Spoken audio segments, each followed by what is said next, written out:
Africa, a continent where life itself moves to the beat of an ancient, immutable rhythm. But this stage is ruled by a caste of titans, a brotherhood of rivals known to those who walk here with respect and fear as the Big Five. They are the very embodiment of power, of resilience, and of the raw instinct for survival. Each is a warrior in its own right, sometimes an unseen force, sometimes a raging storm. From the patient stalk to the head-on charge, there is no quarter given to the weak. Here, any encounter could be the last. They are more than symbols. They are the sculptors of this land. Their trails carve its paths, their calls define its silences. They are legends written in the very earth they command. And in this world of no compromise, who truly reigns supreme?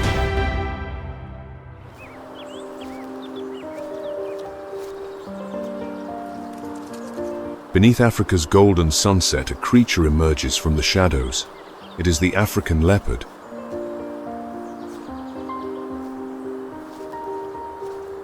They are not the continent's largest cat, but they possess a potent combination of strength and agility that commands the respect of every creature nearby.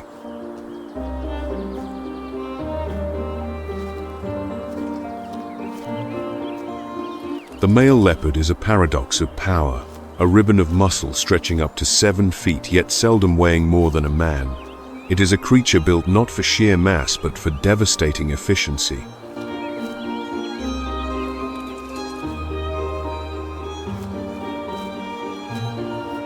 Females, by contrast, are more slightly built, weighing from 62 to 132 pounds and standing about 22 to 25 inches tall.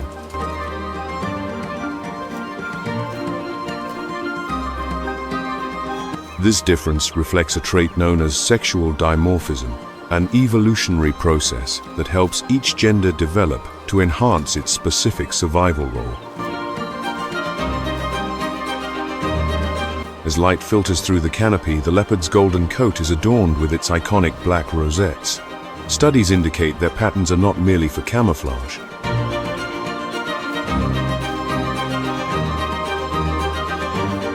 They also reveal how this species has adapted to specific habitats across Africa. Leopards in tropical rainforests tend to have smaller, denser spots to blend into the shadows, while those on the grasslands have larger patterns.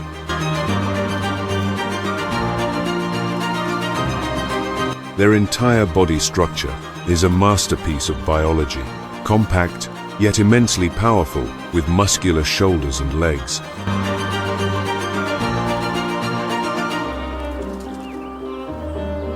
Though short, their legs are incredibly strong, allowing them to scale vertical tree trunks, while still gripping heavy prey in their sharp jaws.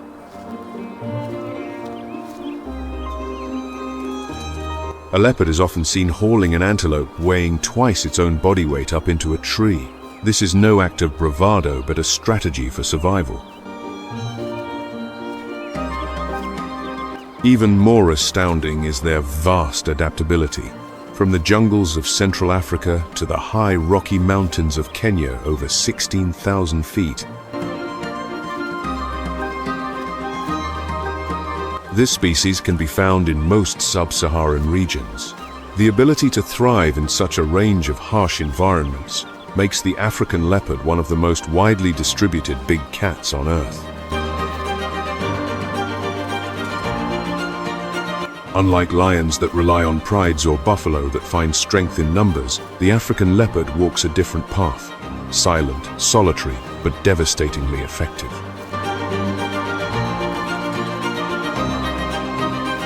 That solitude is not born of necessity. It is in their nature. Leopards do not live in prides. Each individual holds its own territory.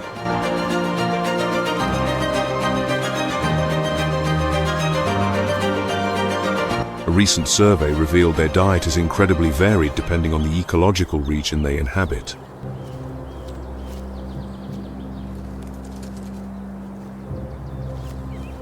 In areas with abundant antelope or warthogs, those animals become primary targets, but they also hunt monkeys, reptiles, birds, fish, and insects.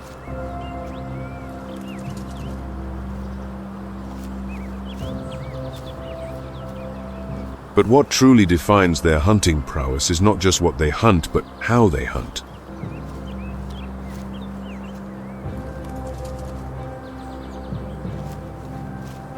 Unlike predators that chase with speed or attack with brute force, the leopard stalks like a phantom, closing in on its target.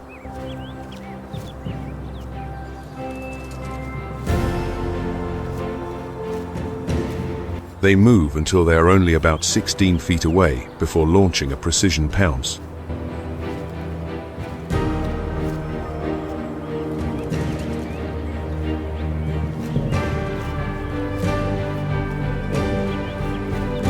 A single bite to the throat or the back of the neck quickly suffocates the prey, ending its struggle.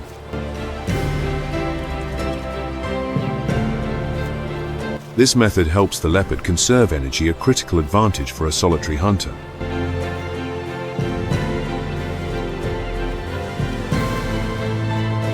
Observations at Kruger National Park show that most hunting occurs from dusk until dawn. This behavior helps them avoid confrontations with more powerful competitors. Leopards also possess exceptional night vision and acute hearing. Biologically, their hunting success rate is not exceptionally high, at only about 38%.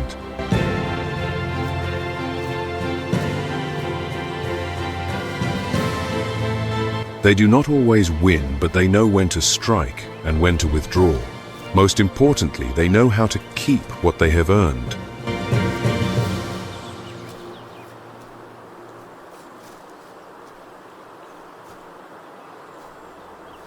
In the wilds of Africa, leopards and lions are not allies, they are natural rivals.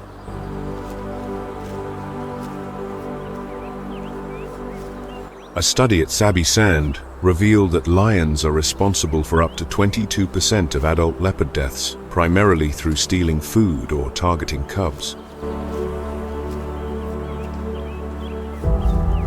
Leopards in turn avoid direct conflict. They retreat into dense forests, operate mainly at night, and use their climbing skills to hide food high in the trees. The rate of keeping a meal after hauling it up a tree is as high as 85% compared to just 42% if left on the ground. However, lions can scent a carcass very quickly. A male lion had located the tree where the leopard had stashed its prey. It attempted to climb the tree to steal the prize. The leopard hastily climbed to the highest branches, aware that the lion might actually reach the carcass. Although lions can climb in some situations, they are not natural climbers.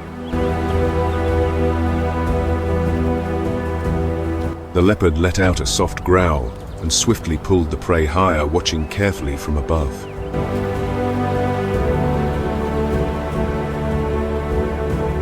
For a moment, the king of the savannah is reduced to a frustrated grappler, his power useless against the vertical world. Defeated not by force, but by physics, he retreats into the shadows, his royal dignity momentarily bruised. Interestingly, the lion's advantage is not just in pride strength. It is also about size. A newborn lion cub weighs nearly twice as much as a leopard cub. They are also raised by multiple lionesses together, but a mother leopard is alone. That is why, when protecting her young, a leopardess becomes a fierce warrior.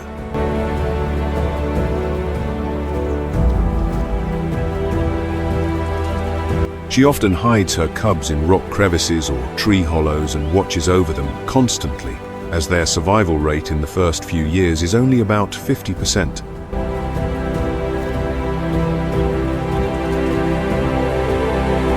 Lions hunt leopard cubs. not out of hunger but as a strategy to limit future competition.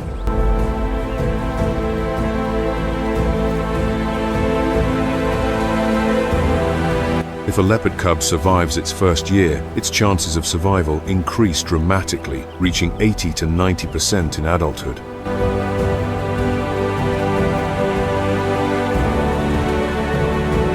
But as adults, they face a new challenge: territorial overlap. If a lion discovers a leopard in its domain, a chase is almost certain to ensue.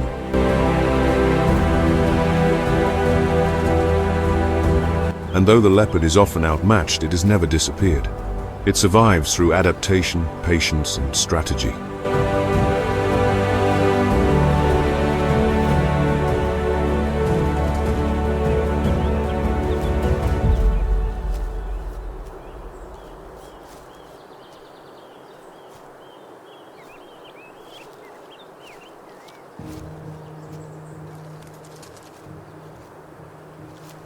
Among all species, the lion is revered as a king, but in the Big Five, it is just one member of the group.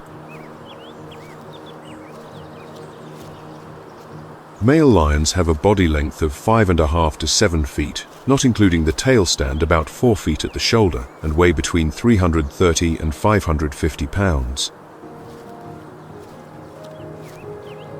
Their manes, a sign of strength and dominance, darken from light blonde to deep brown with age.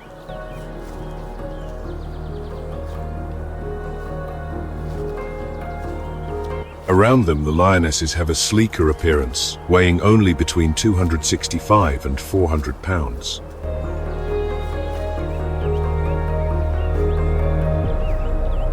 The roar of a male lion can carry for up to 5 miles.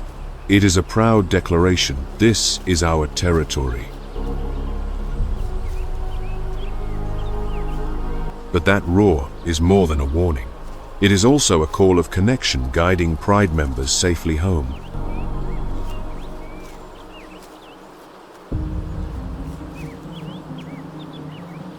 Hidden within the tuft of the tail is a hard, spine-like structure at the very tip, an anatomical mystery whose function is still not fully understood.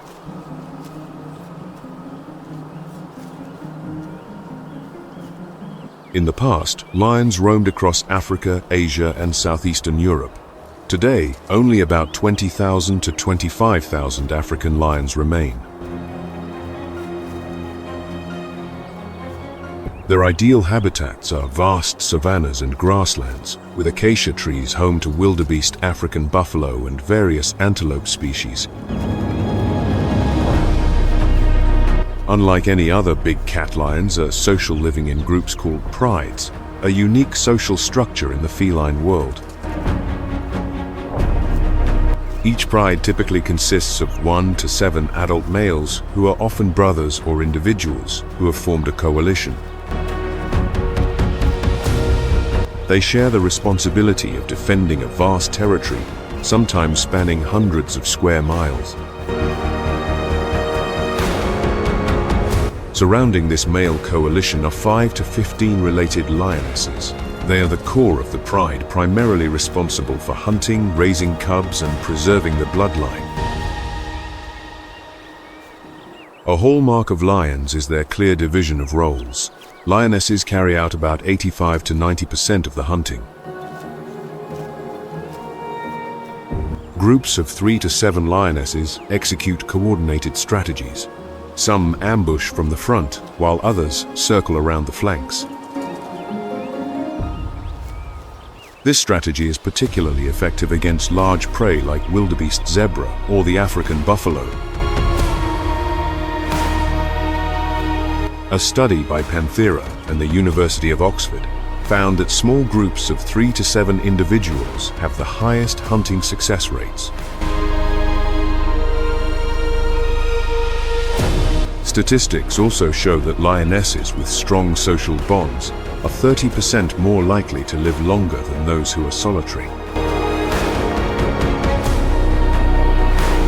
Meanwhile, male lions, though less involved in hunting, play a critical role in controlling territory, reproduction.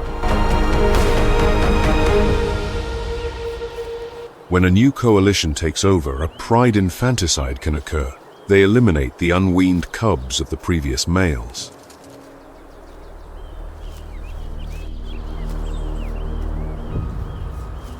This behavior, though seemingly cruel, reflects a biological strategy to maximize the spread of their own genes.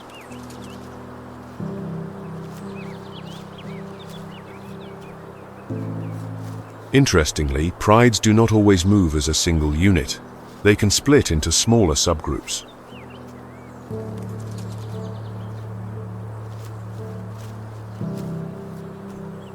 This model is known as a fission-fusion society, a flexible social structure that allows lions to adapt more effectively to environmental changes.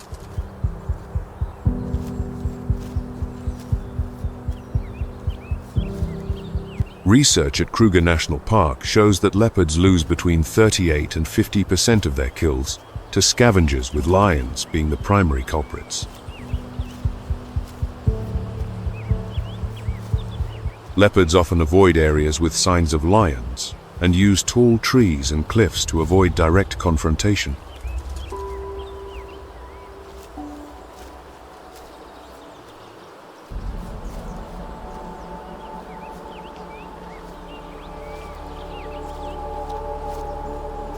A male lion spots a leopard with its kill on a decaying tree. The leopard had not yet managed to move the kill to a higher branch.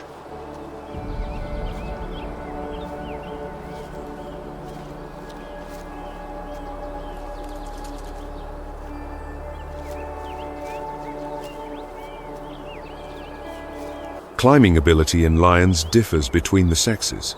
Male lions struggle to climb high branches. Their heavy weight makes it difficult to maintain balance.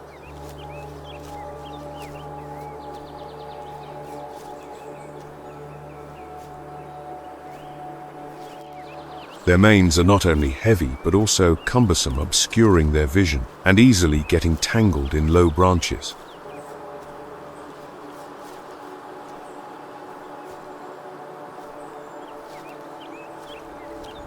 Pity the leopard. It could do nothing but watch from above.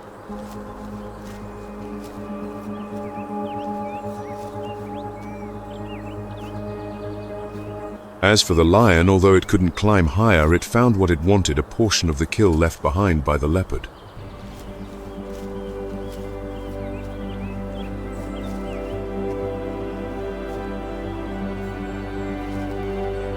If in the previous situation the male lion seemed inflexible, the lioness, the main driver of the hunts, is nearly as adept at climbing as a leopard.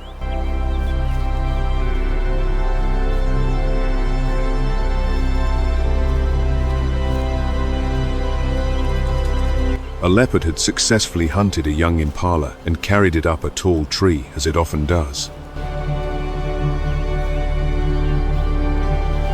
But two lionesses spotted it and quickly ascended. Perhaps this tree was within their pride's territory. A confrontation erupted. Perhaps the lioness came not just to steal the meal, she was also sending a message to the leopard that it did not belong here. After a few attempts to approach, the lioness chose to leave the leopard in peace and climbed down, growling in frustration. But having a meal stolen by a lion is still better for a leopard than being surrounded by an entire pride.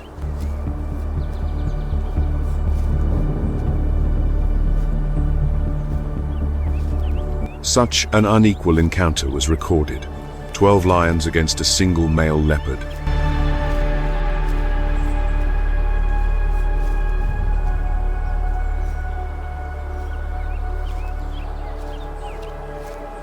They encircled the leopard and began to wear it down.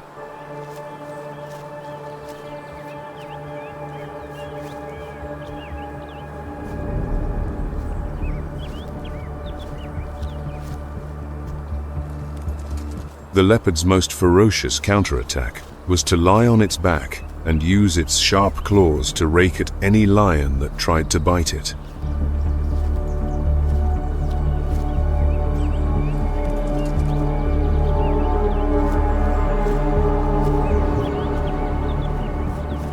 But that did not slow the pride. One by one, they closed in and attacked relentlessly.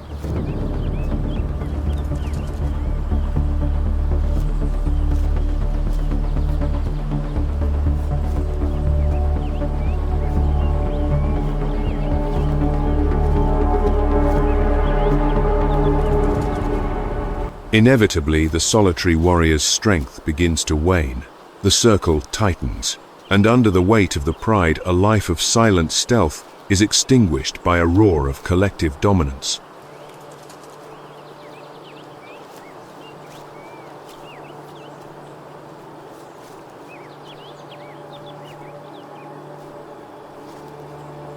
The goal of these confrontations is not always to secure food.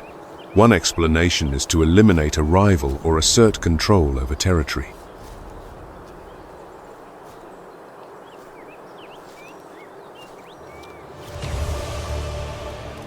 The lion's favorite meal is ungulates, but within the Big Five there is only the African buffalo.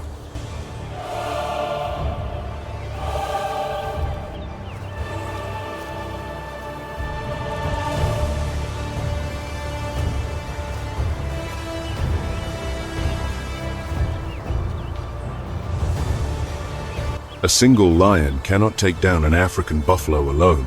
It needs at least one ally.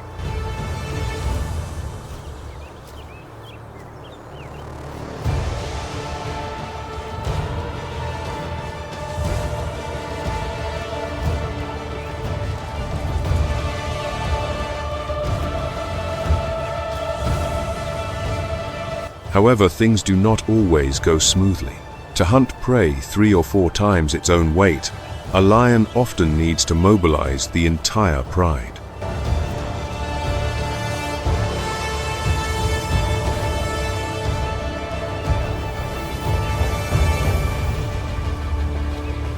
The lionesses surrounded the prey from all sides, always dodging when the buffalo charged.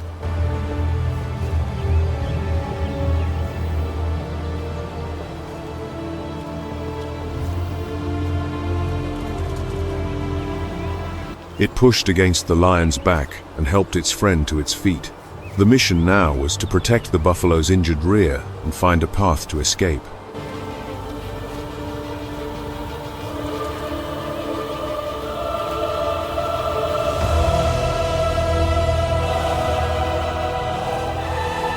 A lioness leaped onto its back and bit down, paving the way for nearly 10 others to rush in. The buffalo cried out in desperation.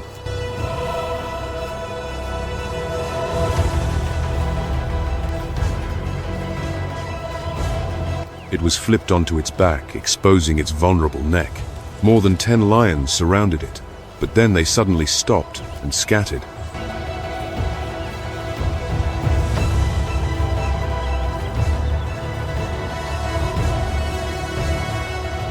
With help, the injured buffalo stood up again. Its body was now covered in wounds.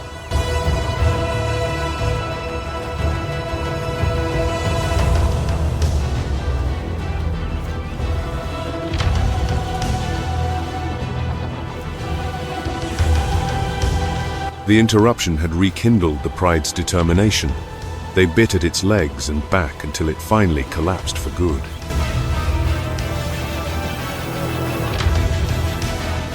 Only then did the pride claim its meal.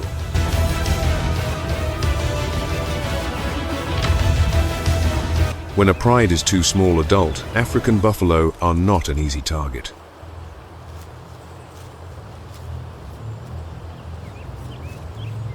One study found that a lioness's heart makes up only 0.57% of her body weight, compared to 0.45% in males. If they cannot secure a throat hold, it is very difficult to bring down a buffalo.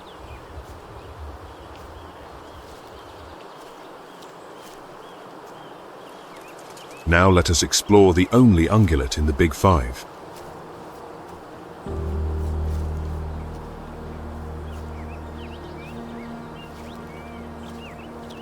Under the brilliant savanna sun, there is a creature whose presence radiates a natural authority.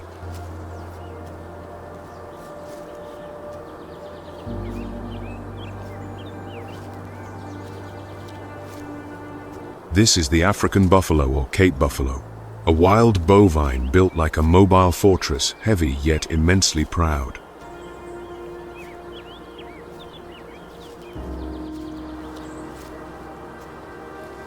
In nature, they are not predators, but they possess a power that even lions must think twice about.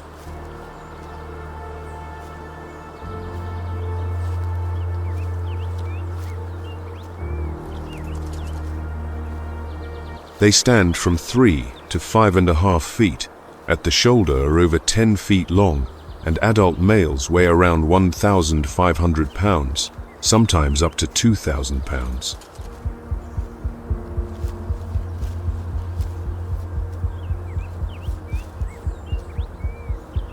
Females are lighter, typically between 900 and 1,300 pounds. With such mass, a single glance reveals the powerful muscles rippling beneath their dark hides.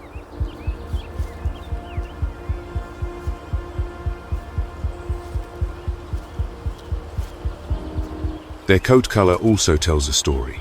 Newborn calves often have reddish-brown fur which darkens to black or dark brown as they mature.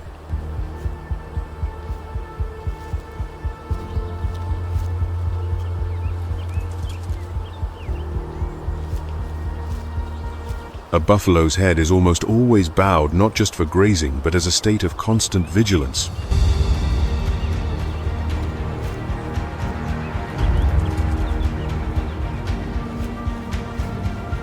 The African buffalo roams across sub-Saharan Africa from the vast plains of the Serengeti to the sparse woodlands of Central Africa.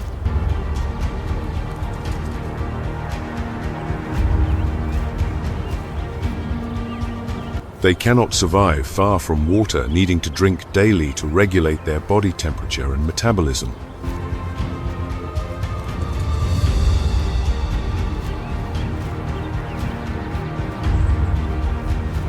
Their primary diet consists of tall, coarse grasses, plants that many other herbivores avoid.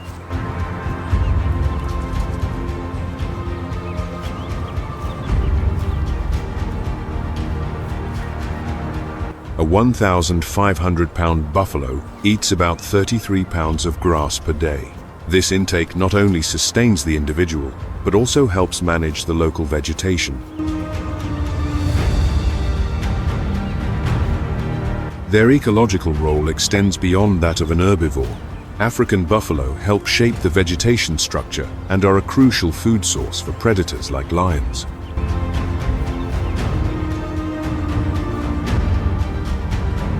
Many other herbivores choose to stay near buffalo herds, taking advantage of this living shield against enemies.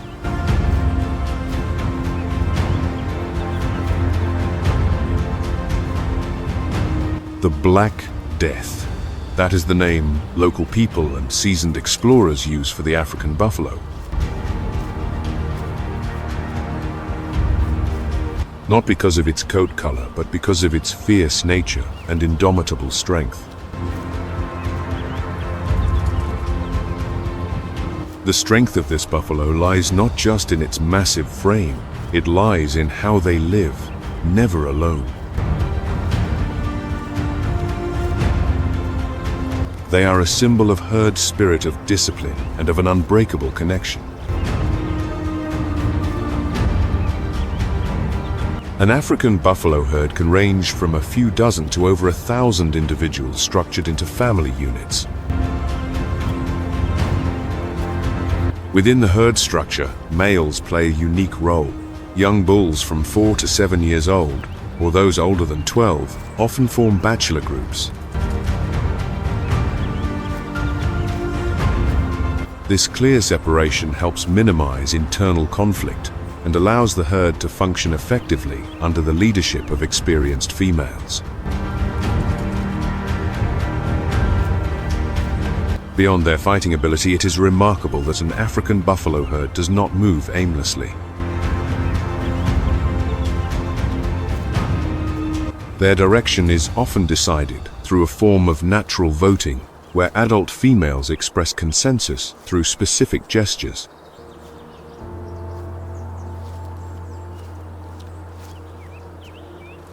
The most recognizable feature of the African buffalo is its massive set of horns. In adult males, the thick horns curve down from the top of the head. At the base, the horns merge into a bony shield over 2 inches thick, called a boss, a natural helmet. The distance between the horn tips can exceed 3 feet and in rare cases can reach over 5 feet.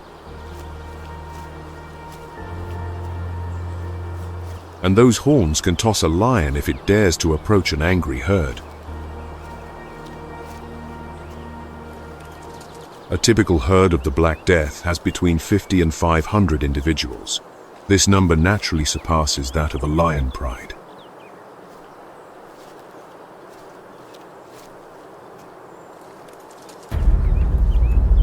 In resource-rich areas like the Okavango Delta in Botswana, herds can number 1,000 or more. A pride of lions confronted them on the floodplain.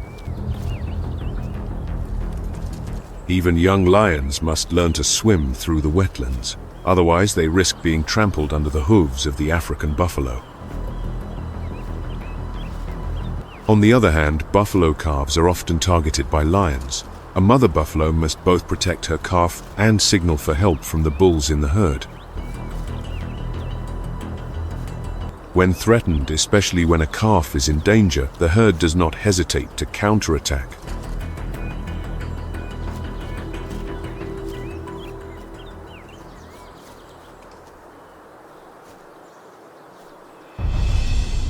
But in the Big Five, it is not just lions that threaten buffalo calves.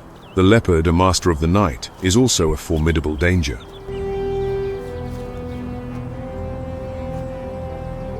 Cape buffalo have fairly good daytime vision. A lone leopard is usually not worth the effort of chasing away.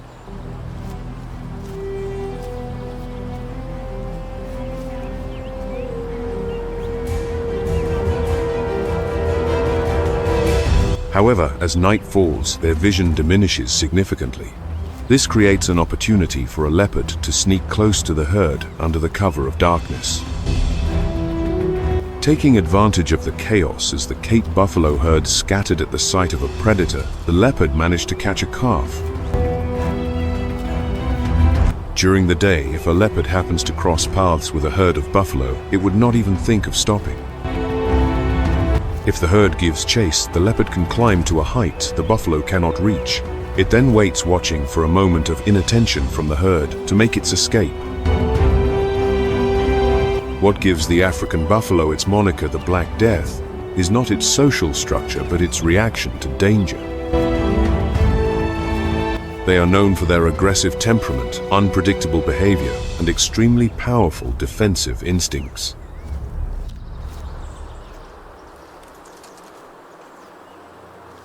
Even when facing elephants, the largest member of the Big Five, they do not always back down. African bush elephants and Cape buffalo are often found together in areas with abundant water and grass. But during the dry season, when water becomes scarce, elephants tend to dominate, forcing buffalo to change their drinking times. However, the African buffalo has a presence of its own. An elephant might chase it away, but not with force. One elephant used its trunk to shoo the buffalo away, but the buffalo refused to budge. The elephant then lifted its leg and kicked the buffalo in the head. It was immediately met by a butt from the buffalo's thick, heavy horns. In another instance, when an elephant shooed a buffalo away, the buffalo turned and stared at the elephant. It was clearly not pleased.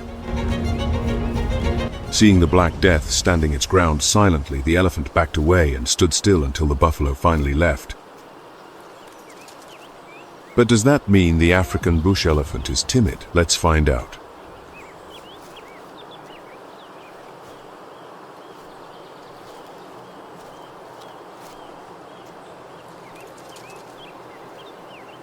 Larger than all the other members of the Big Five combined, and the largest land animal on Earth, the African bush elephant moves across the savanna like a colossal sage.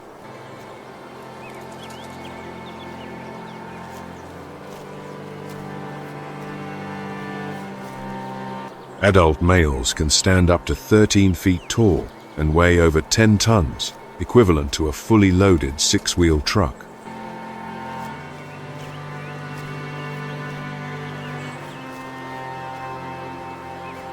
Females are more modestly sized, standing about 8.5 feet tall and weighing from 2 to 3.5 tons.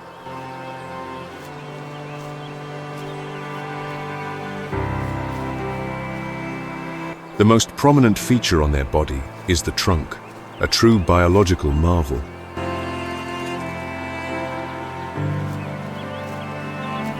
Composed of over 150,000 muscle bundles, it contains no bones, yet is strong enough to lift objects weighing up to 770 pounds and delicate enough to pick up a single leaf.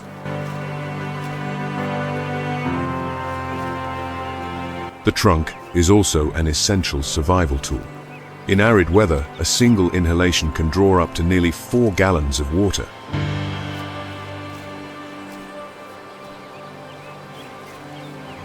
And with the two unique fingers at the tip of its trunk, an elephant can grip, twist, pull, or strip bark like a skilled artisan.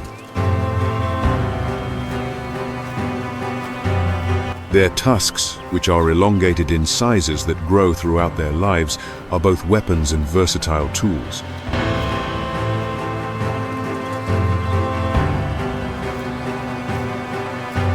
Reaching lengths of over 11 feet and growing up to nearly 7 inches per year, these tusks are used for digging for water, stripping bark, and signaling age and status.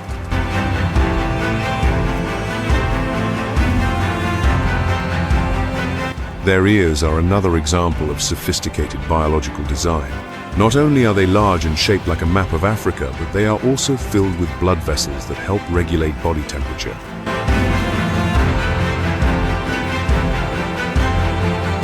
The ears also enhance their hearing, allowing them to detect infrasound frequencies below 1 kHz, which can travel for miles.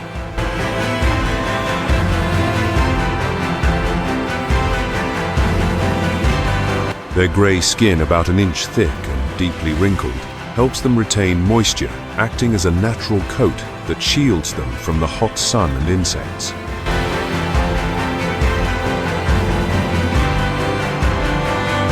The African bush elephant is not bound to a single type of habitat. They are found in over 23 sub-Saharan countries.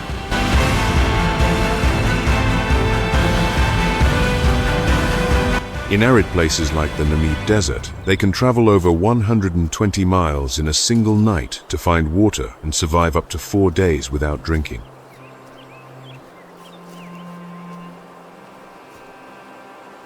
They are an essential part of the ecosystem. By grazing thinning forests and creating trails, elephants shape the landscape.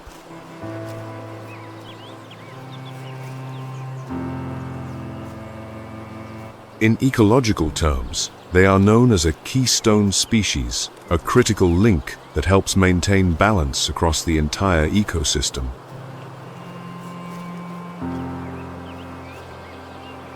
Looking deeper into the life of the African bush elephant, it is not just its immense size that astonishes us.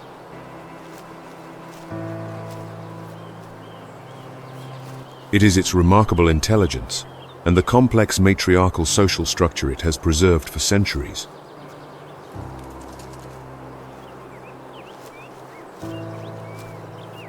Each elephant herd is a close-knit matriarchal community, led by a matriarch, the oldest and most experienced female.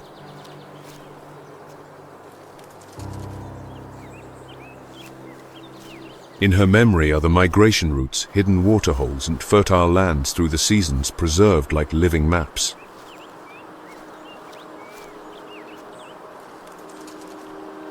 The other females in the herd, usually her daughters and granddaughters, form a stable social unit, collectively nurturing, protecting, and teaching the young.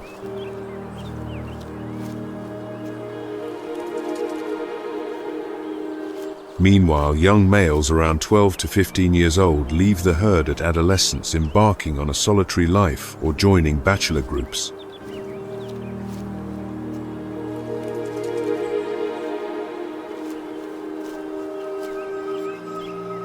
At the heart of this intelligent and emotional behavior is a massive brain weighing over 11 pounds, the largest of any land animal.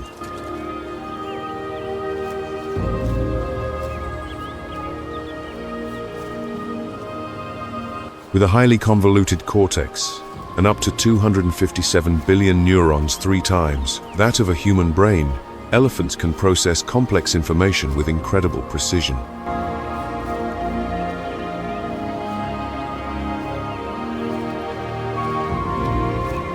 Brain regions associated with memory and emotion, such as the hippocampus and temporal lobes, are particularly well developed, forming the basis for their extraordinary spatial memory.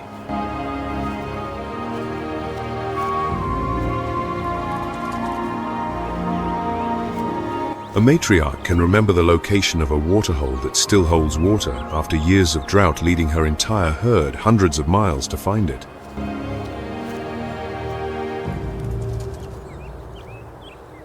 Beyond spatial memory, they can recognize hundreds of individuals, both elephants and humans.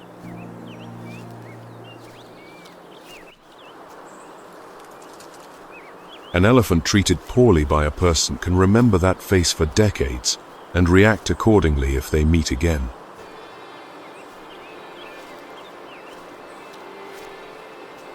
Memory is not their only strength. They have been observed solving problems, a clear sign of thinking that goes beyond instinct. They use branches to scratch themselves or swat flies, and even work together to dig deeper holes when searching for water.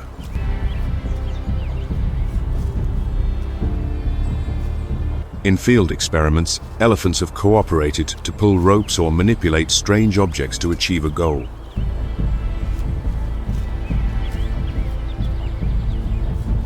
But what truly stuns scientists is the depth of an elephant's emotional life. An injured calf is comforted with gentle trunk touches from the herd.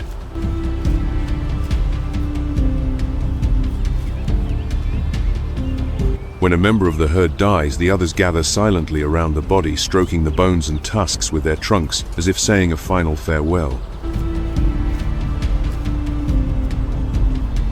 Years later, the herd may return to the same spot, as if to pay their respects. To maintain such an emotionally rich and coordinated society, elephants have developed a multi-layered communication system. They use infrasound frequencies below the threshold of human hearing to send messages through the air and ground, reaching distances of up to 6 miles. These vibrations are not only felt by the ears, but are also heard through the soles of their feet, which contain extremely sensitive seismic sensors. Besides sound, they use body language, flapping their ears to warn or changing their posture to signal intent. A recent discovery in 2024 revealed that elephants may call each other by name. They use specific sounds to refer to individual members of the herd and respond accurately when their names are played back to them.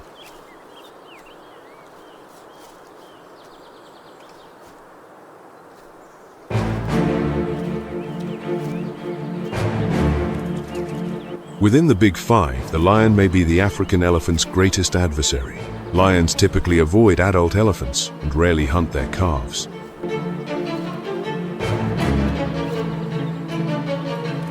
But when food is scarce, nothing is impossible.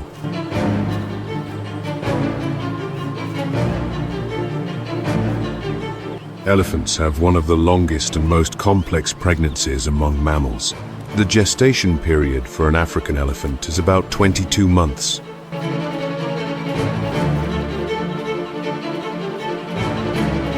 A female elephant typically gives birth to only one calf every 4 to 6 years.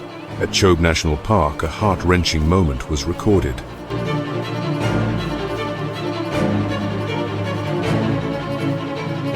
A mother elephant went in search of water with her twin calves. According to conservation groups, only about 1% of elephant births are twins.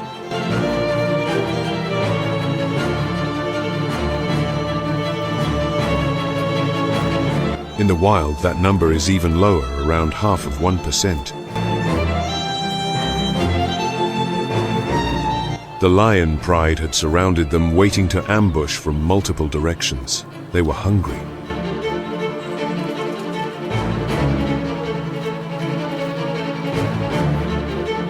The two calves stayed close to their mother as they moved. The mother tried to shield them while remaining vigilant on all sides.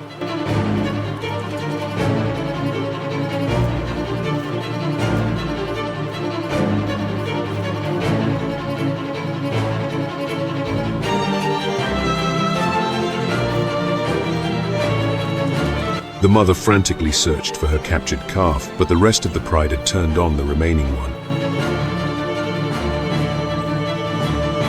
In a heartbreaking moment, the mother was forced to make a decision to save the one she still had. She could not lose them both. But lions can only challenge a solitary African elephant, not an entire herd. An incredibly tense confrontation was recorded.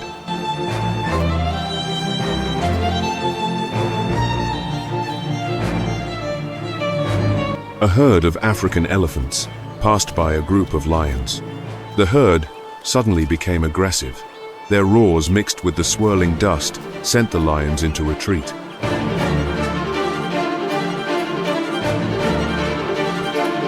As they neared the riverbank, the herd discovered 10 lions feeding on a buffalo.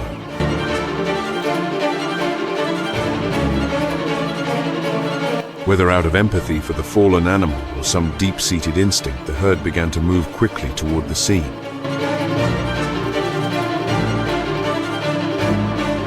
The lions responded with warning growls, but the matriarch charged, scattering the pride and lifting the lifeless buffalo. It was too late.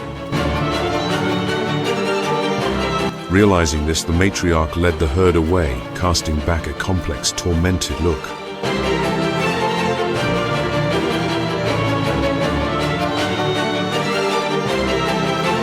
When a lion is alone, it is no match for an elephant. A lioness resting near a waterhole spotted an elephant approaching.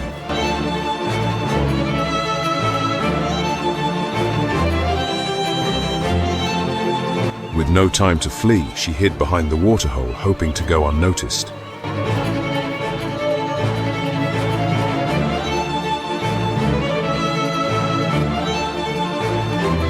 The elephant likely saw her while drinking, but remained calm. Then it sprayed water with its trunk, startling the lioness into a hasty retreat.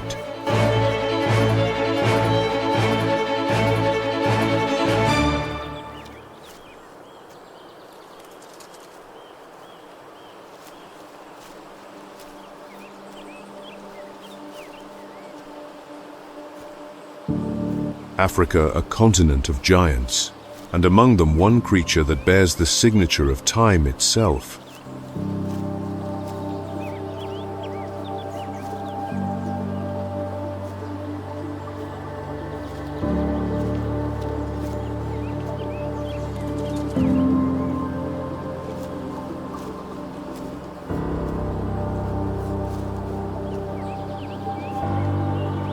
This is the rhinoceros. Two distinct species, the white rhino and the black rhino, share this land.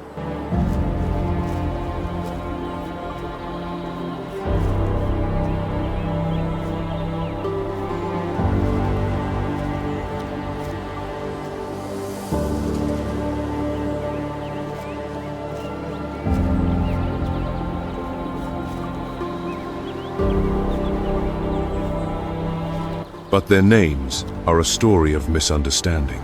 In truth, both are a stony gray.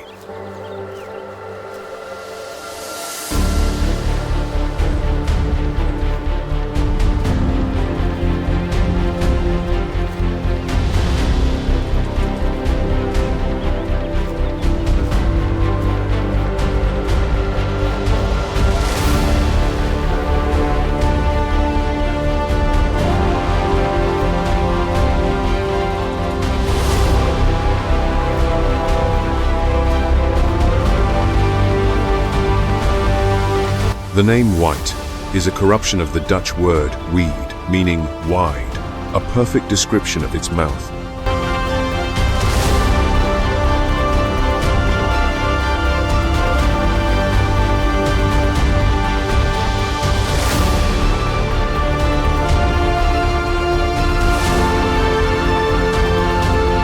The white rhino's broad square lips are a specialized tool for grazing the short grasses of the savanna.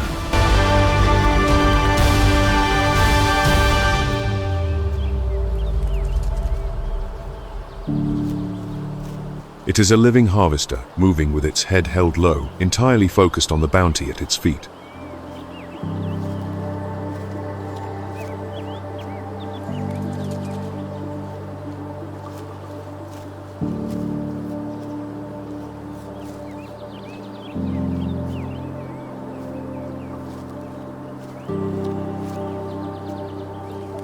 They often live in small groups, a simple yet effective social structure in the vast grasslands.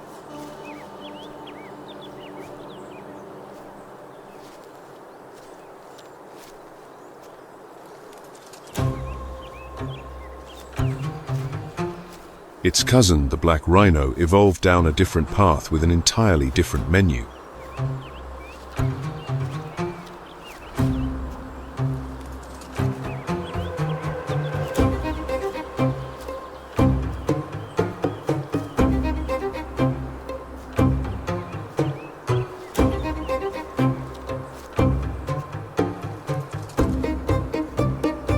Though smaller, averaging between 2,200 and 3,300 pounds, it possesses a unique instrument.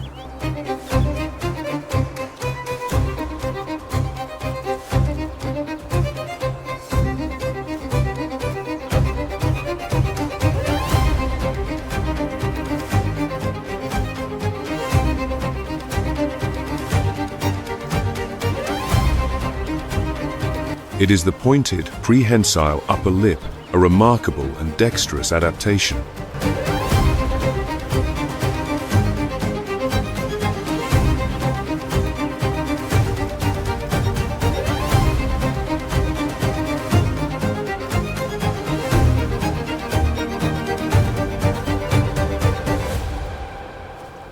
This lip acts like nimble fingers delicately stripping leaves and fresh shoots from thorny branches.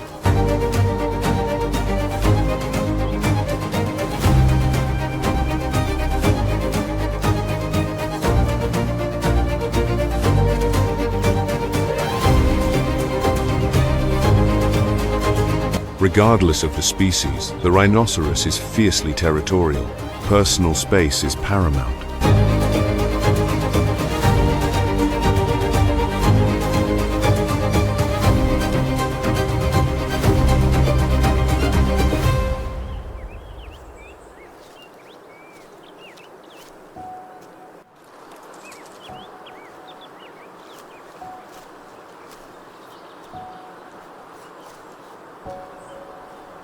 Their boundaries are not drawn with lines, but are marked with chemical messages.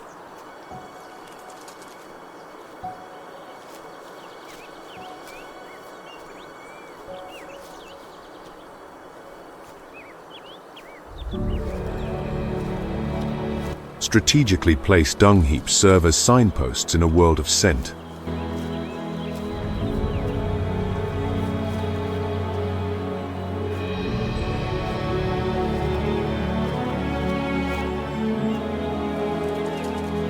Urine is also a signature, carrying information on age, sex, and even reproductive readiness.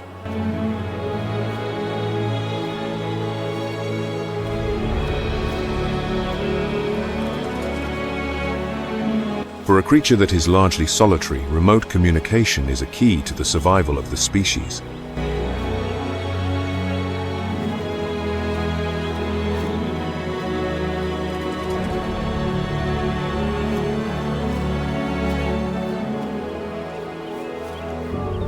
Each day follows an ancient rhythm dictated by the sun and the demands of instinct.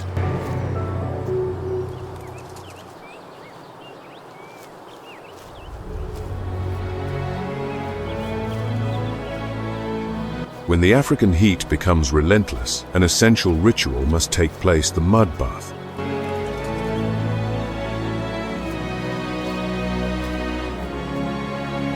They seek out precious waterholes, cloaking themselves in a thick layer of mud to soothe the heat.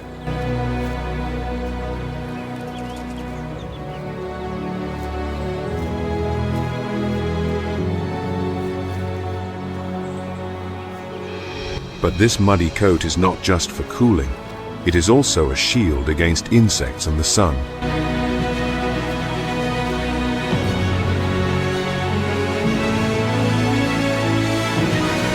Their thick creased skin, though seemingly invulnerable, is highly sensitive to the elements.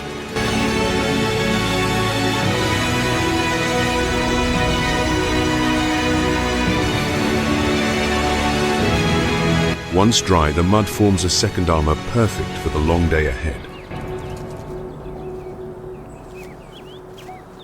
A gentle giant, yet formidably equipped for survival. A true icon of the African wilderness.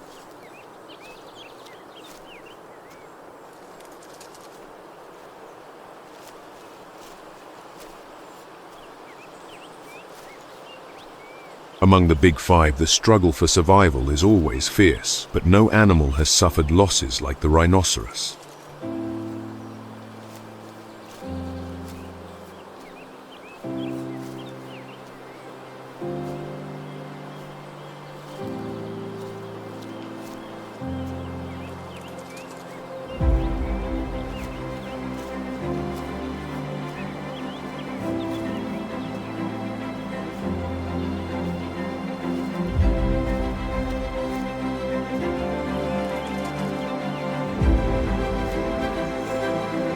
They are classified as critically endangered, with fewer than 28,000 individuals remaining at the end of 2023.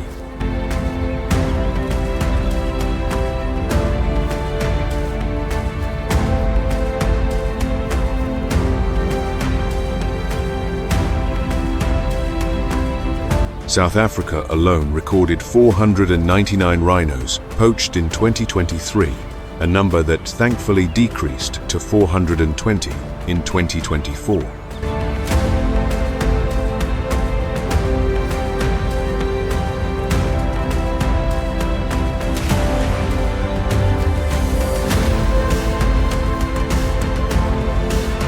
Elephants too lose an estimated 10 to 15,000 individuals each year to the ivory trade.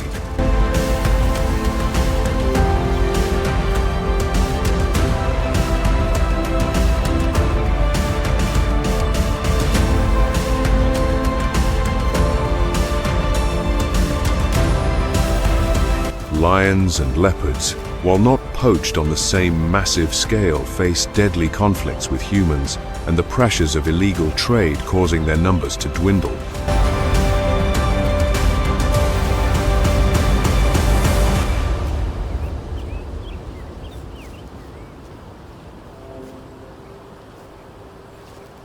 However, the year 2024 marked a turning point.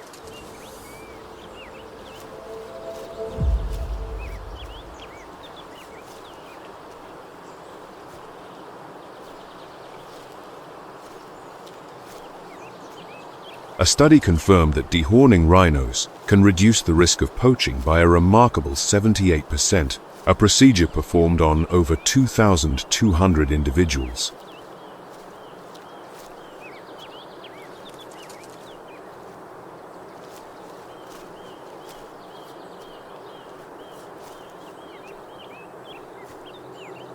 In Zakuma National Park, surveillance technology has helped ensure that no elephants have been poached since 2016.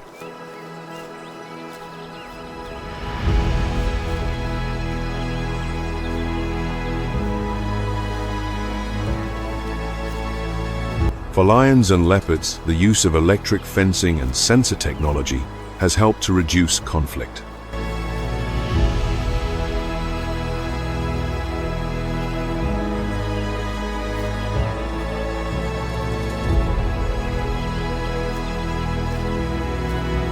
Cape buffalo are also better protected through dedicated disease monitoring.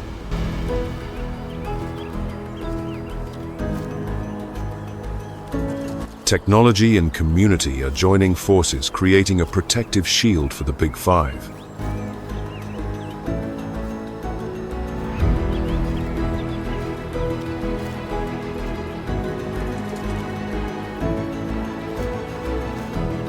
Every small action contributes to a much larger whole. To protect them is to protect our shared planet.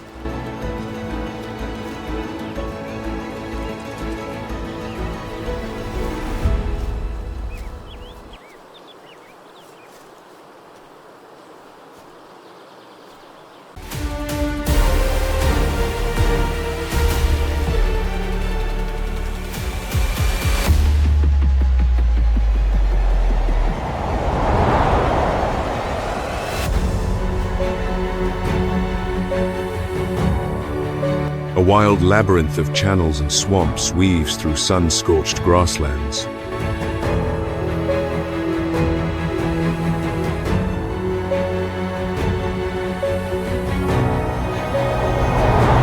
This is Nyerere, a living land poised on the edge of the Great Rift Valley in East Africa.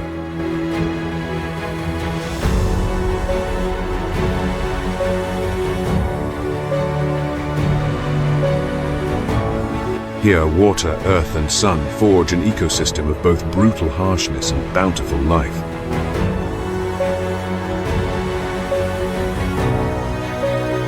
As the woodlands fall into silence, another drama begins.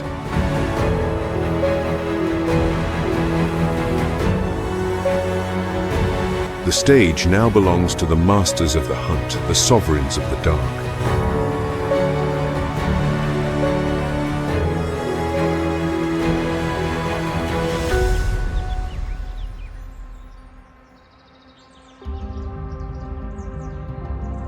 The sky bleeds crimson across the still waters of the Refuge River.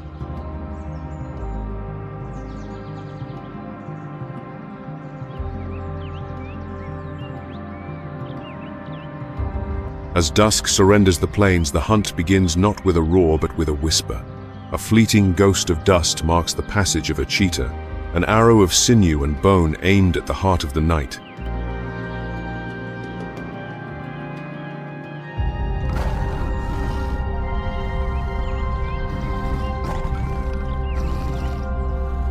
Elsewhere, under the same cloak of darkness, a different royalty stirs. A lion etched into the long grass becomes one with the wind. Each movement, a silent, patient verse in the ancient poem of the chase.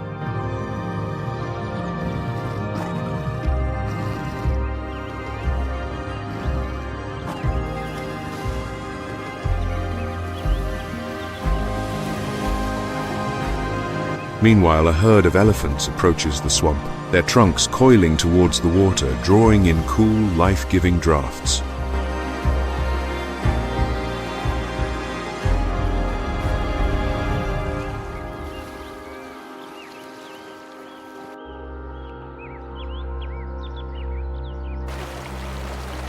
Hippos hold dominion over the river's depths.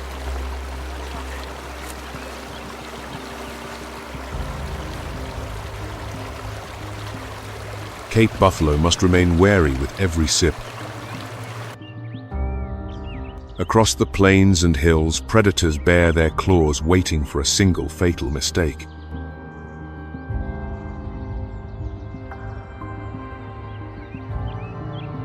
The wild offers no mercy.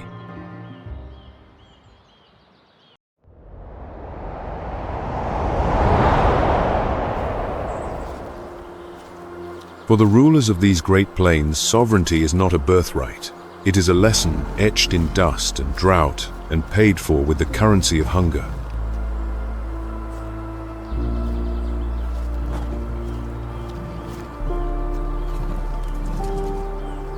Somewhere in this harsh landlion, cubs spend years watching adult females hunt large prey.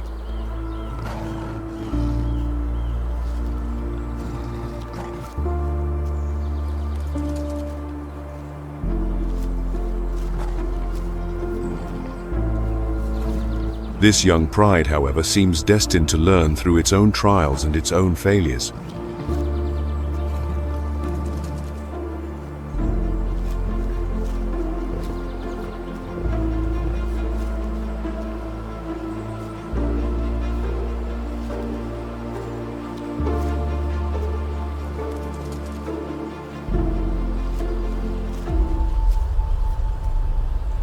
They move with the ghost-like confidence of their parents, a deadly pantomime of a hunt they have yet to master.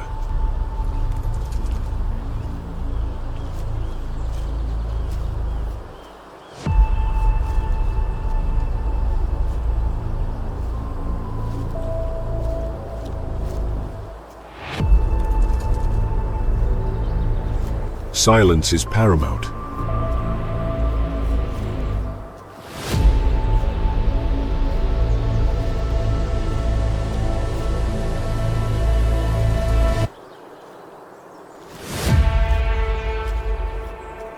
The oryx can be alerted by the slightest sound.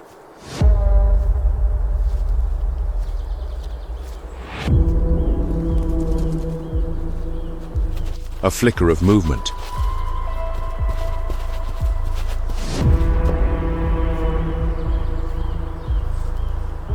A calculated gambit learned from 1,000 failed attempts before them.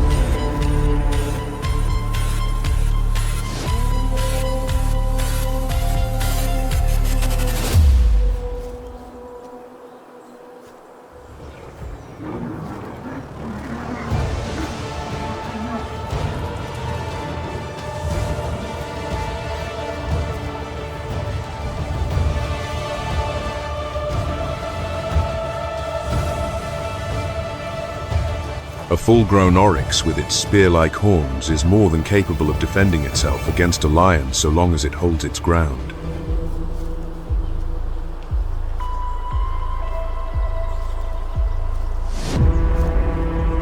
But courage for the young is a fleeting resource. The hunt collapses, not in a clash of titans, but in a whisper of doubt.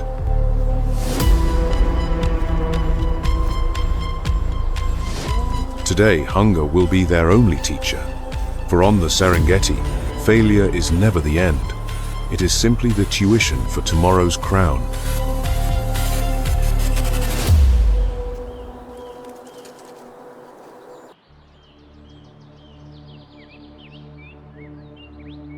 Across a land spanning nearly 11,600 square miles, every pulse of life is a miracle. Nyerere stands proudly guarding its wild and untamable spirit.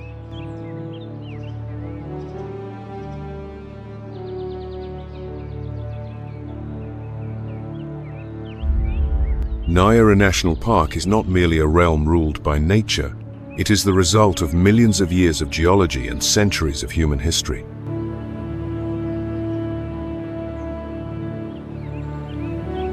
The park was once the northern part of the Selous Game Reserve, one of the largest and oldest wildlife sanctuaries in Africa.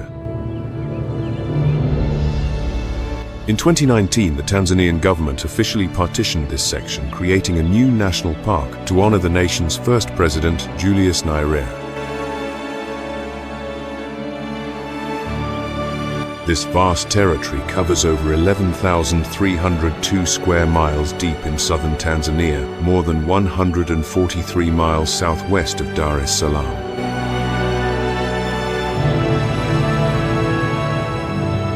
On a map, it appears as a colossal green canvas threaded by the complex Refuge river system and ancient rocky highlands.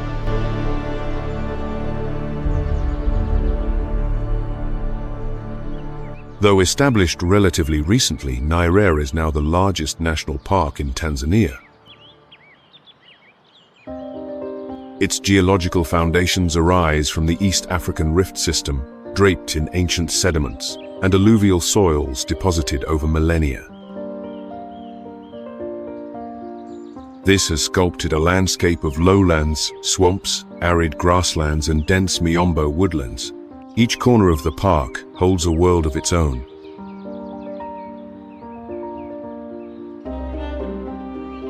The tropical climate has two distinct wet seasons, a short one from November to December and a long one from March to May. The dry season typically lasts from June to October.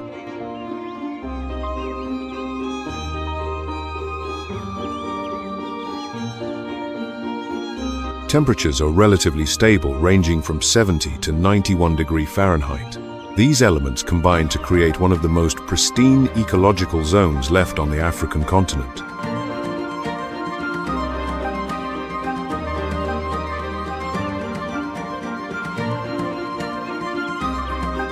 Nyerere National Park is one of Africa's most precious biological reserves.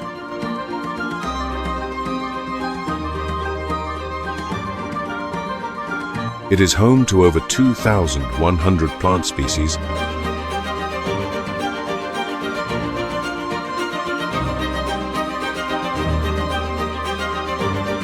and around 430 species of birds.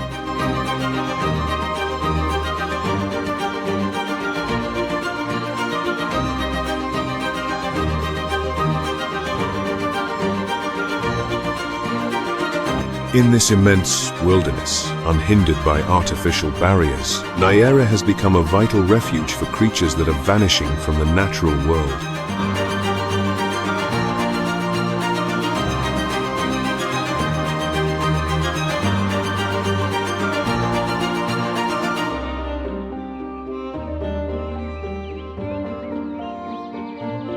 The rare footprints of the black rhino mark the dry earth, a silent testament to an ancient being that endures thanks to fierce protective efforts. Here, packs of African wild dogs maintain their life cycles unbroken by the pressures of hunting or fragmented territories. Above the echoing call of the southern ground, hornbill cuts through the forest canopy, a sound that has fallen silent in so many other places.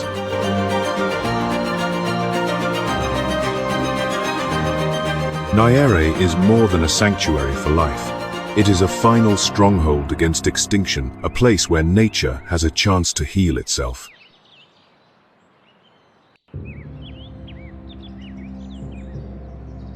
Along the Rufiji River and its tributaries, riverine forests and seasonal floodplains form the ecological heart of Nyerere.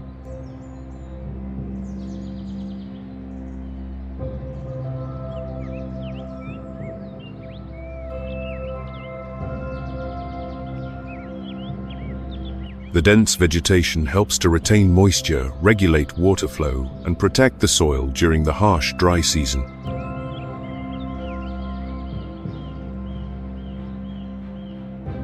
This space is not just a refuge. It is a biological anchor that stabilizes the rhythm of life for the entire web of flora and fauna.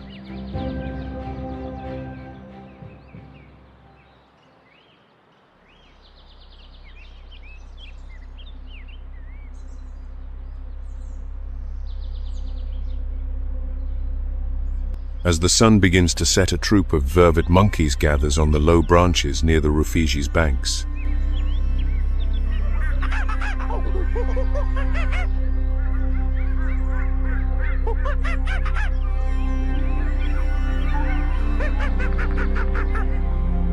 They are easily identified by their silvery grey coats, which contrast with their black, hairless faces.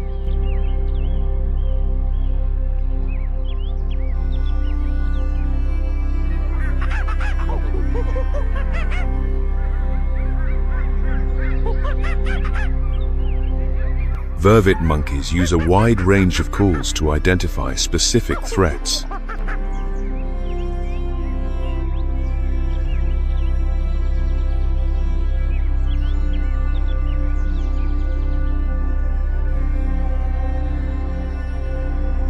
Masters of survival vervets thrive thanks to their keen spatial memory, a sharp alarm system, and a flexible diet.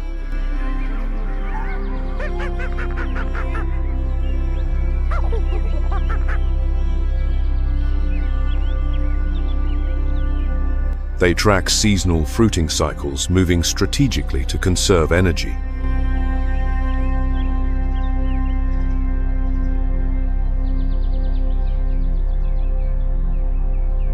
Research reveals their strong adaptability and stable population densities within the riverine forests.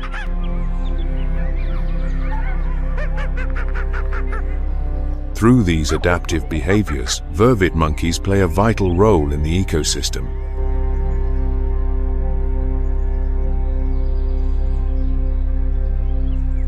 They help to disperse seeds and serve as an indicator of the forest's health.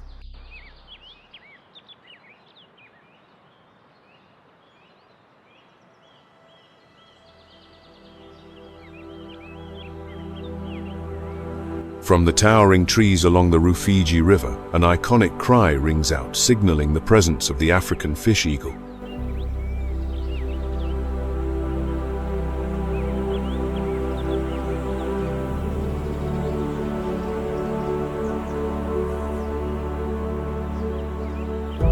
This aquatic raptor has an impressive wingspan of up to 7.9 feet and is instantly recognizable by its striking white head.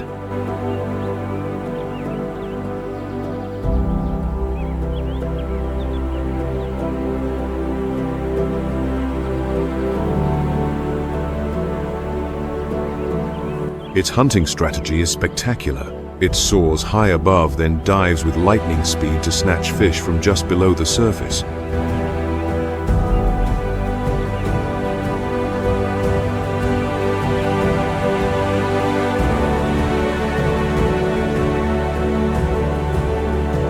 Occasionally, it will deftly steal fish from other birds, demonstrating its competitive edge.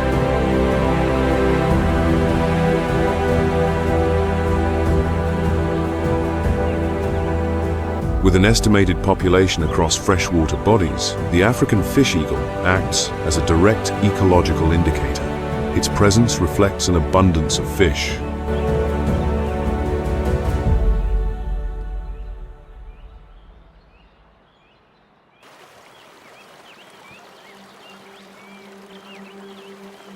Beneath the surface of the Rufiji River, pods of hippopotamus submerge themselves throughout the day.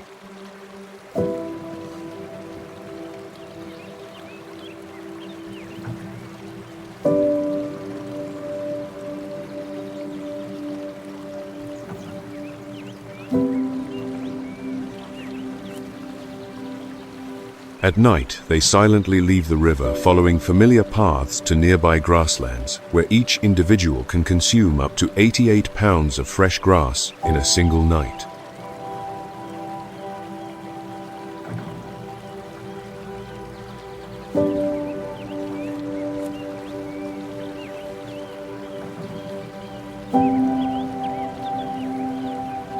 Yet few species dare to confront a fully grown hippo.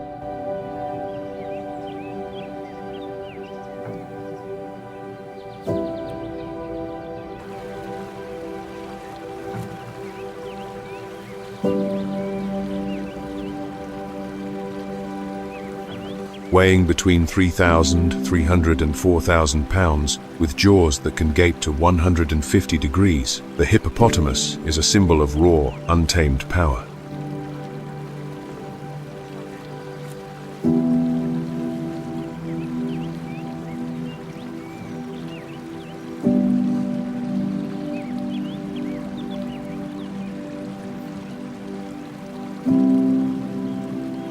The hippo shares a common ancestor with the whale. That ancestor, a riverside creature named Indohius, lived around 55 million years ago.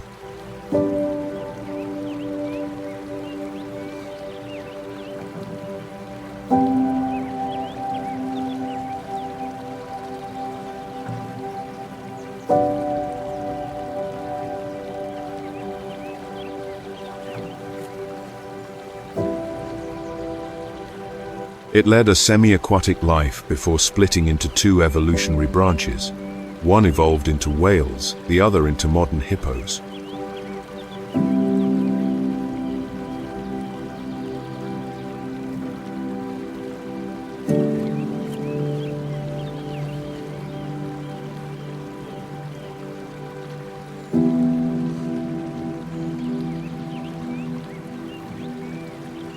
Their pink-hued sweat, a secretion from the skin, is more than a natural sunscreen.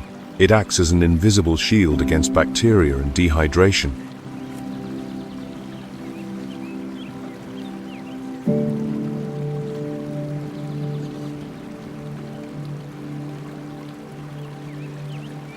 Their behavior of defecating helps redistribute nutrients, allowing aquatic plants to flourish, which in turn sustains fish populations.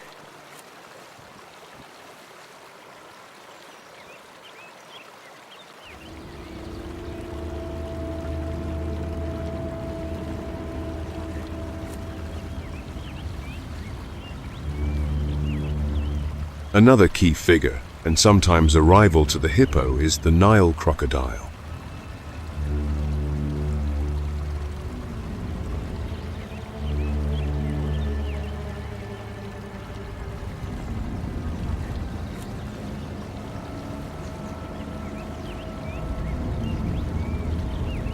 It often lies in ambush with only its eyes, ears, and nostrils breaking the river's surface, waiting for unsuspecting prey.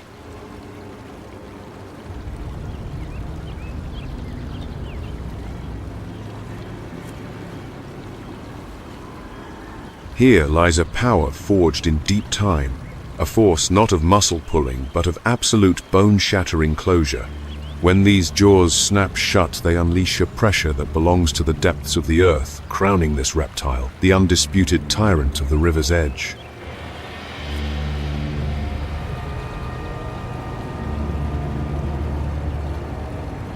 Yet this incredible power for devastation comes at a curious price.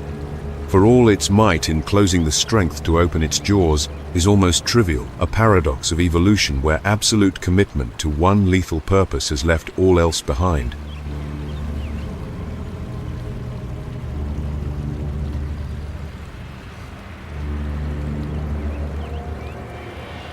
The Nile crocodile has maximized its attacking power at the cost of versatility. It has no need for fine jaw control, relying instead on explosive snaps.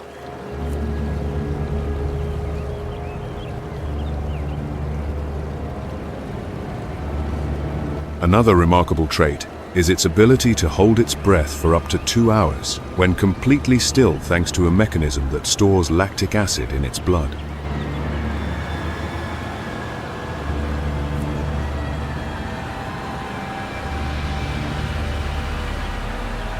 Stranger still, the sex of a baby crocodile is determined by incubation temperature.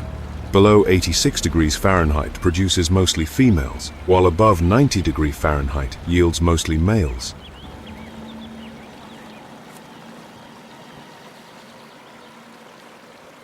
With a top swimming speed of up to 22 miles per hour, the Nile crocodile is not only an efficient hunter, but also helps to maintain the balance of the riverine ecosystem.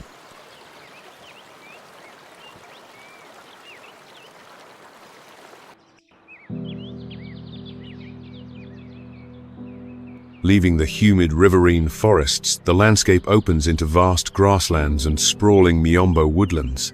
It is an arid and hot place.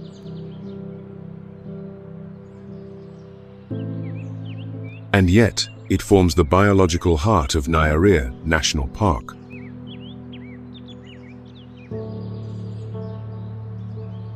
Two distinct rainy seasons deliver 30 to 51 inches of rain, annually breathing life into the landscape. Conversely, the long, dry season forces wildlife to travel farther in search of water and food. This very hardship is the driving force behind the remarkable survival strategies found across this terrain.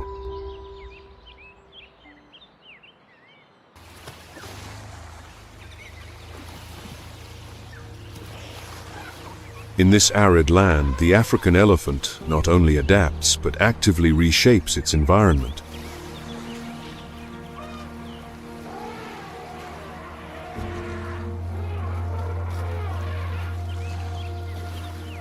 As deeply social animals, elephant herds are typically led by an experienced matriarch who guides their movements and protects the young.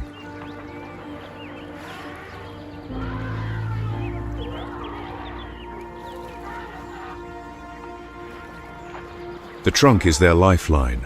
With over 40,000 muscles, it allows the elephant to perform complex tasks like plucking leaves, breaking branches, and even digging wells in the dry earth.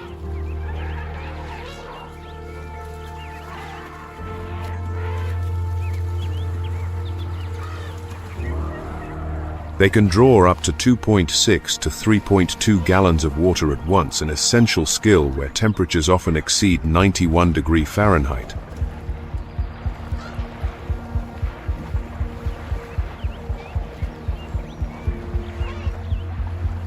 Their extraordinary spatial memory allows them to recall dozens of seasonal water and food sources covering distances of up to 18 miles a day.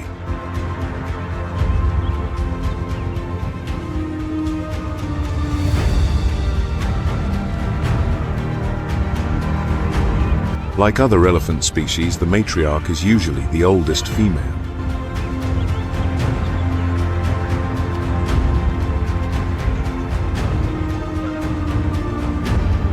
This role is not won through strength, but through memory and decision-making skills.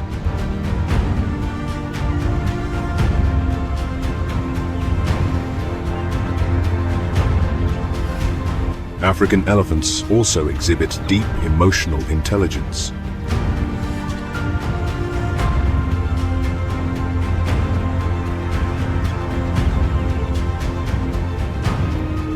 They have greeting rituals, share food, and even display mourning behavior when a member of the herd dies.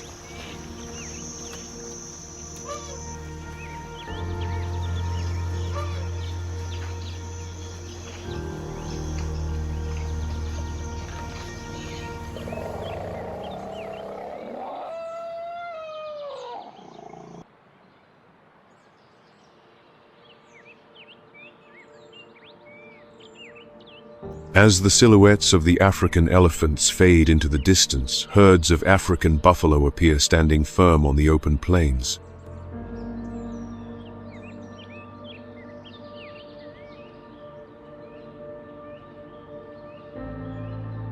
They gather in great numbers, enduring the searing sun, a true symbol of resilience and survival.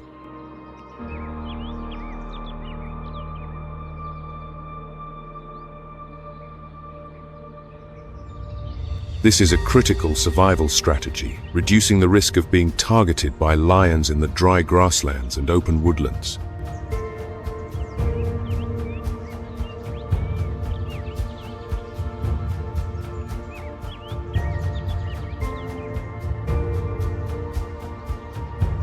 The buffalo is a favored prey for lions.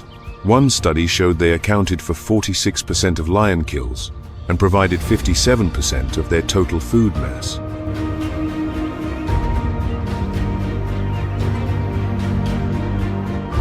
In response, buffalo herds have developed remarkable defensive tactics, placing their young in the center and pushing large males to the outer ring for a direct confrontation.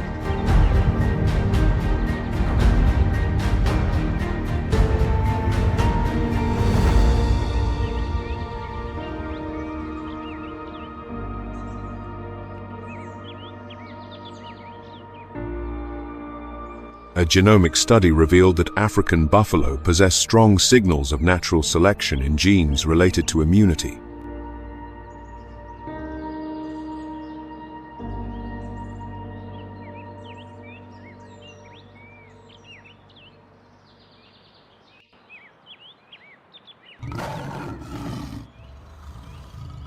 As the sun sinks below the horizon, a silent tension begins to grip the herd.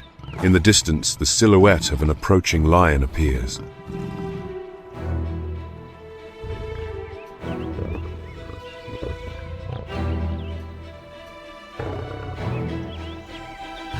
In the dry grasslands and woodlands of Nyerere, the lion's hunt is more than a struggle for survival.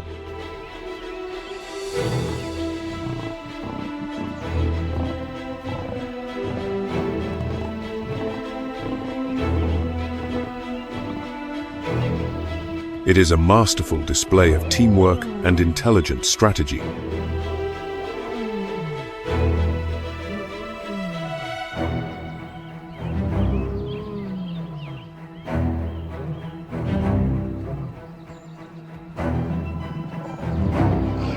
The lions of Nyerere remain genetically wild with nearly pure lineages thanks to natural isolation.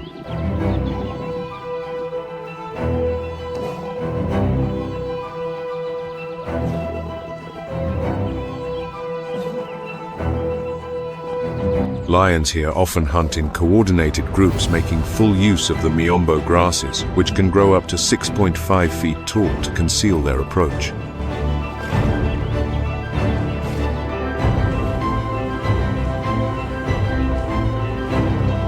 Within their complex social structure, each member of the pride plays a distinct role.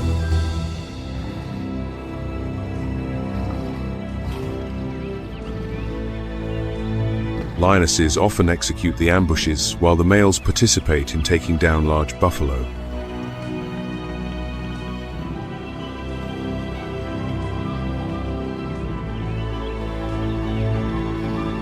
Recent camera trap data estimates an adult lion density of 6.27 individuals per 38.6 square miles during the dry season.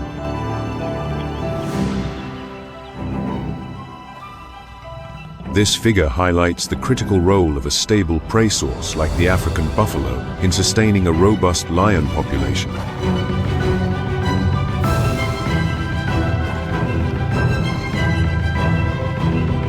But just as the lion prepares to enjoy its hard-won prize, a pair of cunning, watchful eyes stalks from the shadows.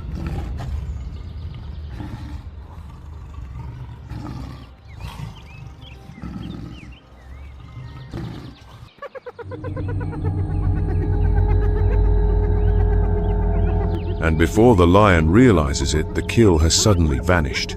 If this scenario unfolds, the culprit is likely a spotted hyena.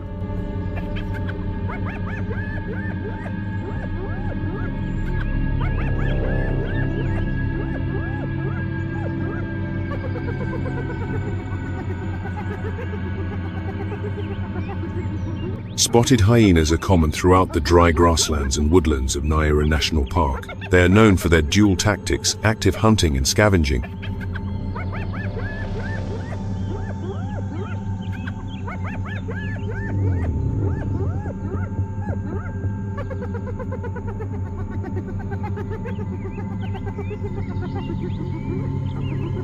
They often form large clans of 20 to 80 individuals, with social structures as complex as those of primates.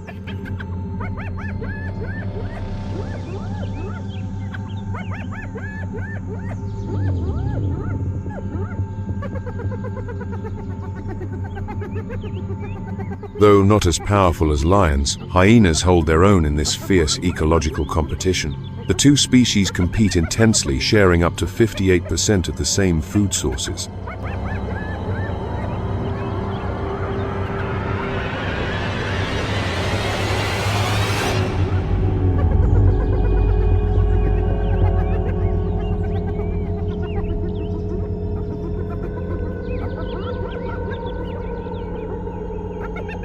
They form small hunting parties of 2 to 5 individuals to take down medium-sized prey like antelope, sprinting at speeds of up to 37 miles per hour.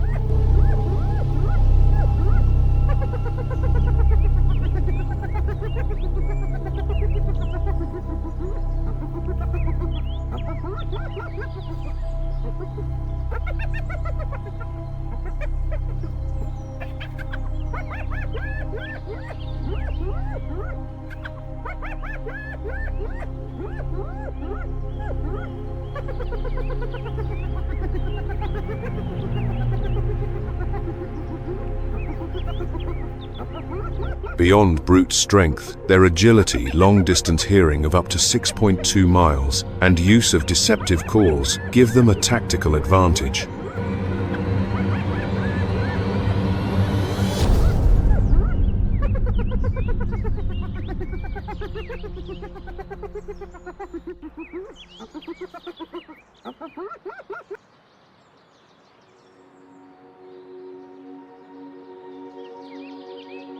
Another warrior of this arid land is the cheetah, the embodiment of pure speed. It hunts across the open plains of Nyerere.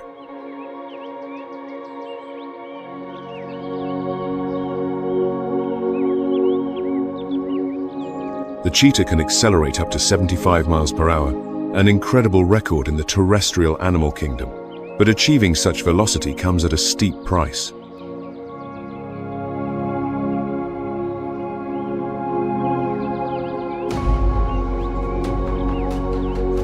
The cheetah's body is built for the sprint.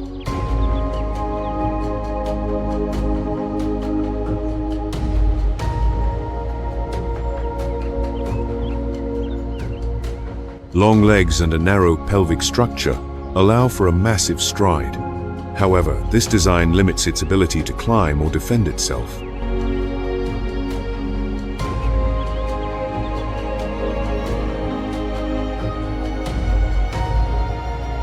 Genetic studies confirm that cheetahs experienced 2 severe genetic bottlenecks around 100,000 and 12,000 years ago.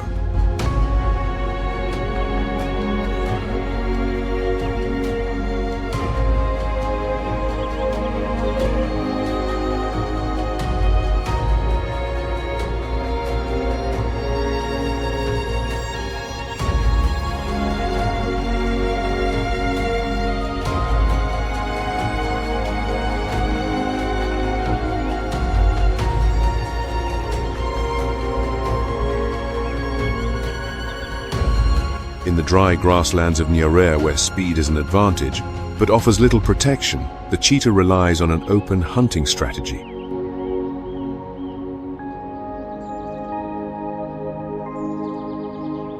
Every burst of acceleration demands immense focus, yet the long-term cost is limited hiding ability and little defense against threats.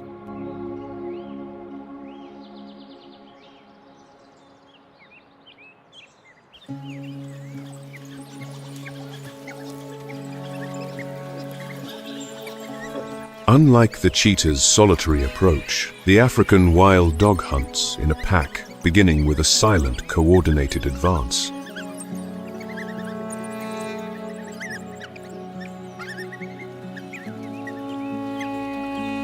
A recent study recorded 141 African wild dogs in 24 packs, with an average of 6 individuals per group.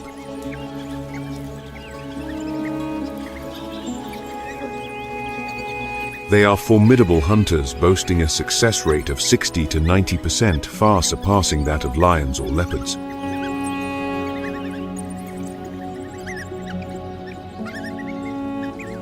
Every hunt is a symphony of teamwork. Pack members communicate through unique vocalizations and encourage one another to maintain stamina.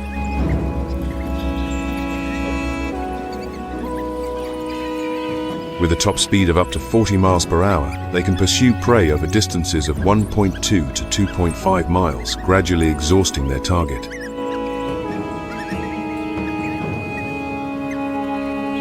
What truly stands out is their communal style of raising young.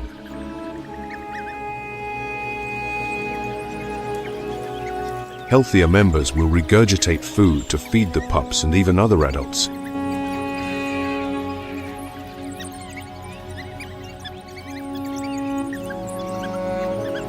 With an estimated 800 to 1,000 individuals in Nyerere, this is the largest known population of African wild dogs on the continent.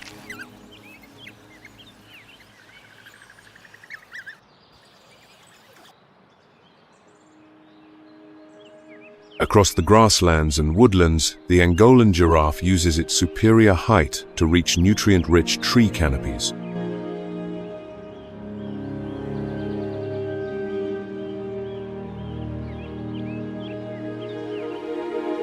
However, drinking water requires a unique and rather awkward technique. To lower its head far enough to the water's surface, the giraffe must splay its front legs wide apart.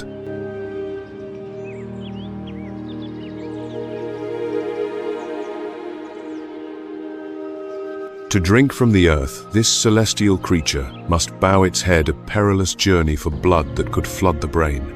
But evolution has engineered a miracle within.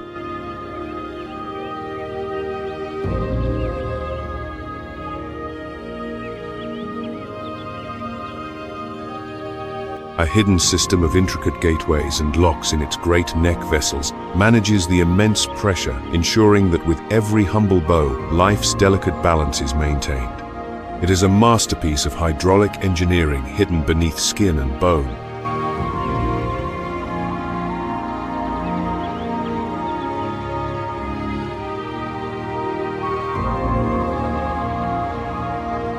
Its powerful heart, weighing up to 24 pounds, pumps blood at high pressure to circulate through a body that can stand up to 20 feet tall.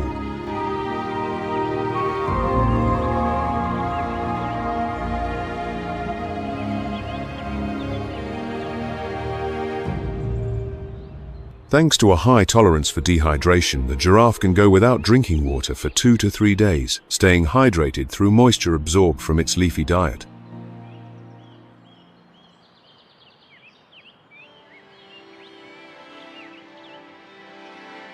Both a companion and a competitor for food, the greater kudu often browses quietly beneath the Angolan giraffe.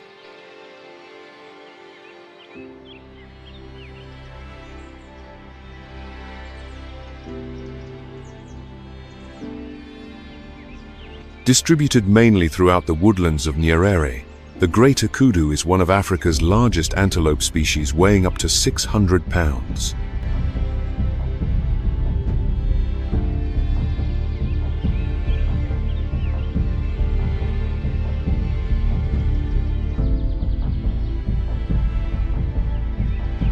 Its most striking feature is its pair of spiral horns, often over 3 feet long, which serve as both a weapon and a biological marker for males.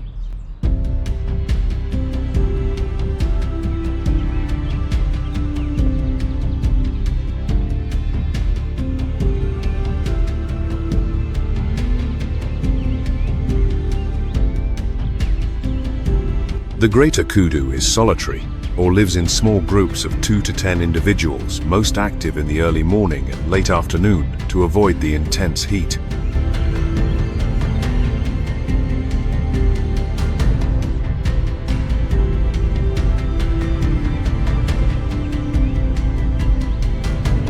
Though not as fast as a gazelle, the greater kudu has an impressive vertical leap of up to 8 feet, which helps it escape predators like lions or leopards.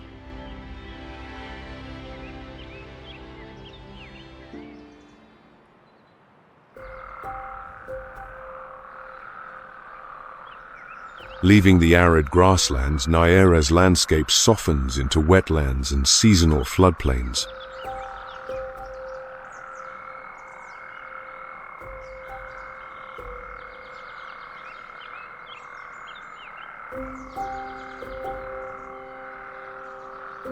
A prominent amphibian of this region is the African bullfrog.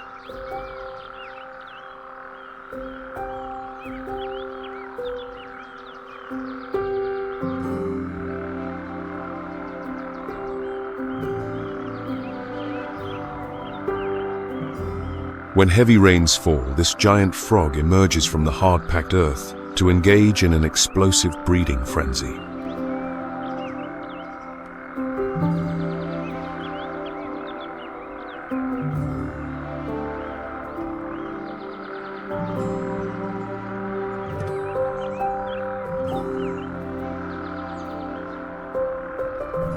This species is remarkable for its size, reaching 8 to 9.5 inches in length, with males weighing up to 2.6 pounds.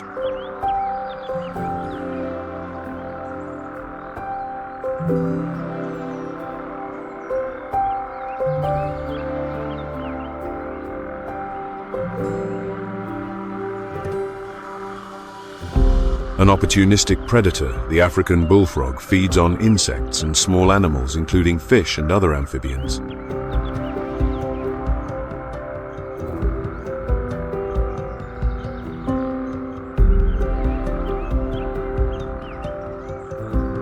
It is one of the few frog species with true teeth and also has 2 sharp fang-like projections on its lower jaw to grip its prey.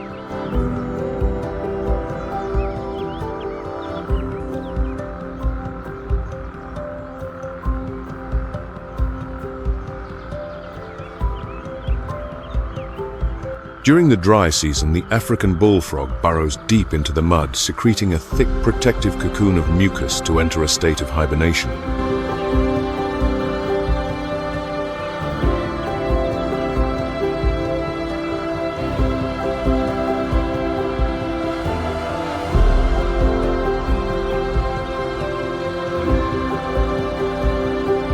When rainfall exceeds 2.7 inches within 48 hours, the frogs emerge in unison, beginning an intense period of reproduction.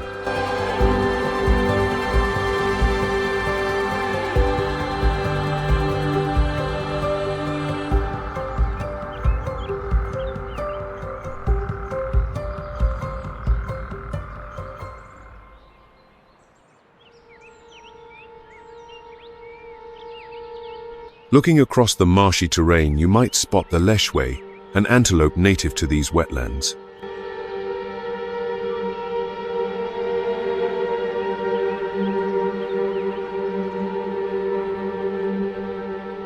Its longer hind legs give it a springing advantage, allowing it to leap and accelerate through mud without sinking.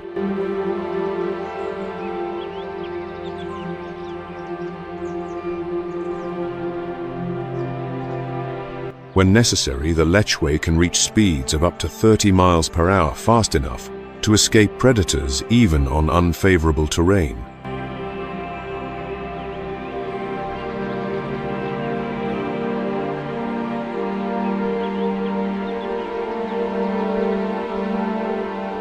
Although their numbers in Nyerere are lower than those of grassland antelopes, the lechwe plays a crucial role in the food web and is an ecological indicator of the system's health.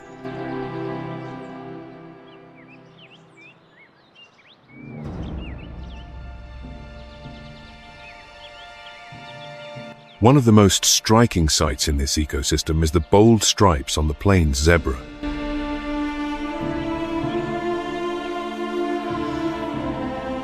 Its contrasting pattern stands out against the lush green landscape that follows the rains.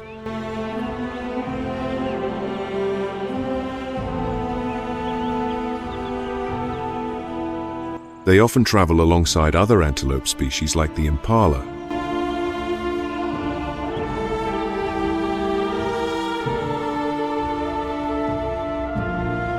The zebra acts as a pioneer in the ecosystem.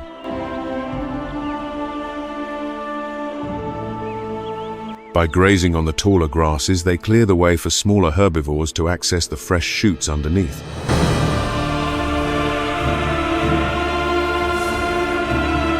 Their unique stripes are not just for individual identification, they also help to repel blood-sucking flies and regulate body temperature.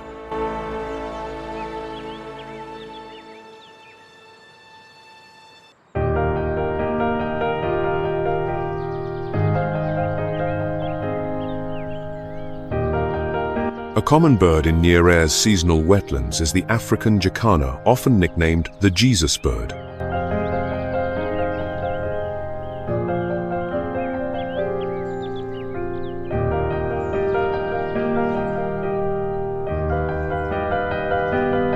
With its oversized feet and unusually long toes, it can walk delicately across floating vegetation without sinking.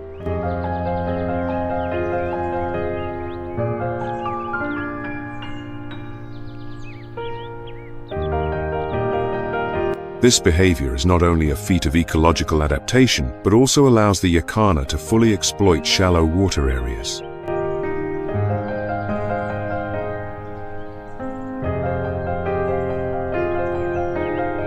The jacana is also unique in its breeding strategy.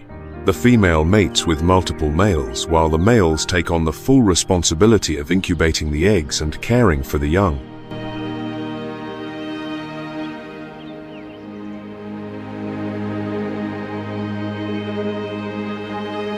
Delicate in appearance, but remarkably adaptable, the African jacana is a living symbol of fragile yet resilient life.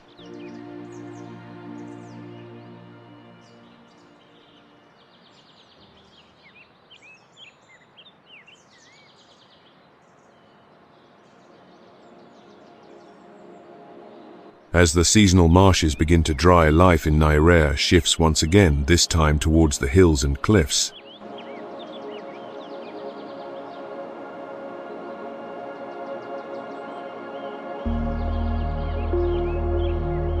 This region features rugged terrain with exposed granite outcrops, low-lying trees, and a network of crevices.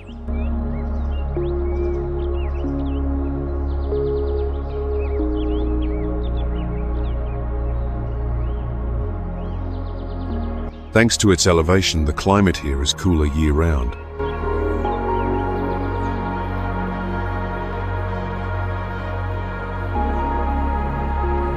This stable environment provides an ideal refuge for wildlife that prefers a secluded life.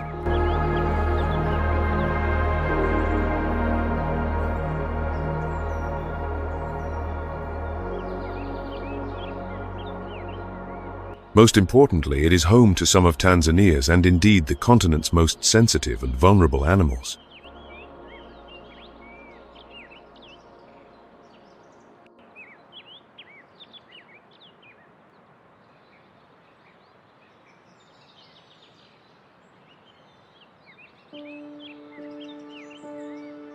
A standout species in the hill and cliff forests of Nyerere is the black rhinoceros.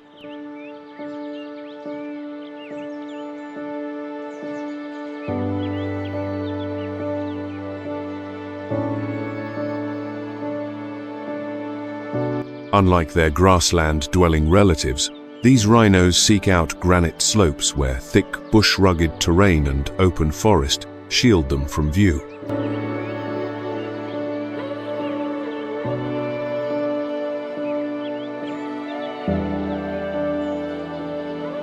This is one of the last truly quiet, untouched lands where this species can exist in near secrecy.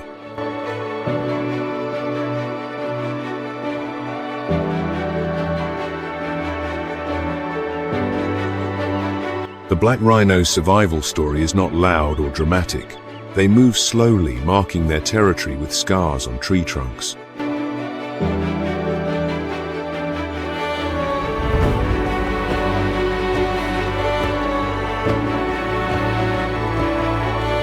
Their curved horn is not just for defense.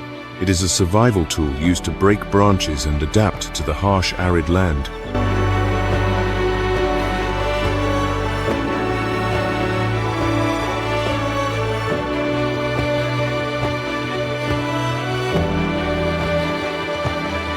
But to be a black rhino is to carry the weight of epochs and to walk a path perilously close to twilight.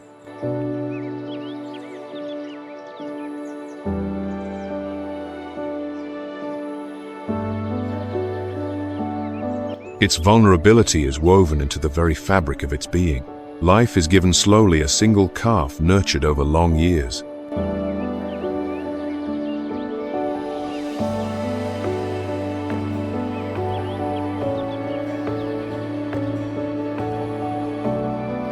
It walks alone, a fortress of solitude, in a world that increasingly offers no quarter.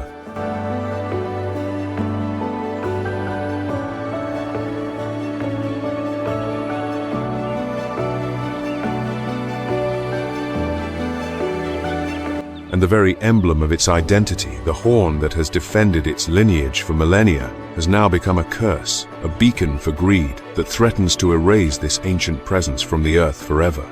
Poachers hunt them for the very tool the rhino relies on for its defense.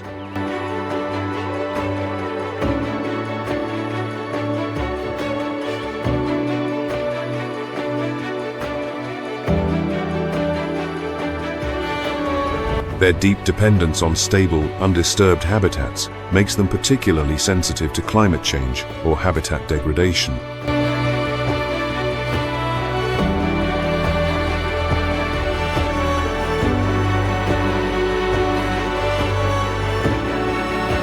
Among the herbivores, the klipspringer stands out as a master rock climber. This agile antelope can move with ease across rocky outcrops.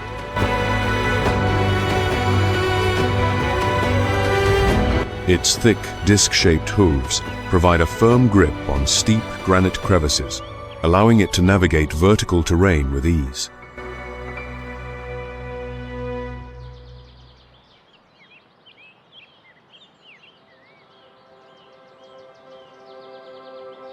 Another master of the rocky slopes, but one that climbs not to escape but to hunt, is the leopard.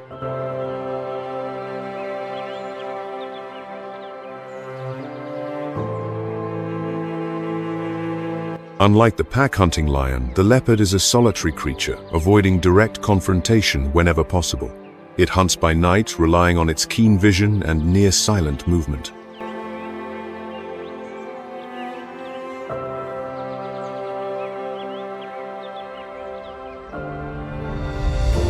Thanks to retractable claws, padded feet, and a flexible body, it can react instantly to unpredictable terrain.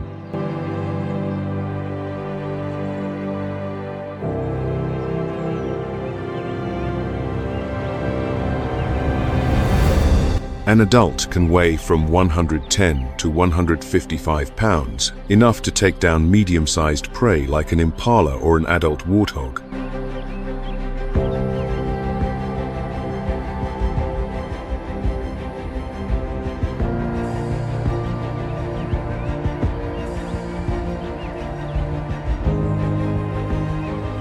But after a kill, they do not eat immediately.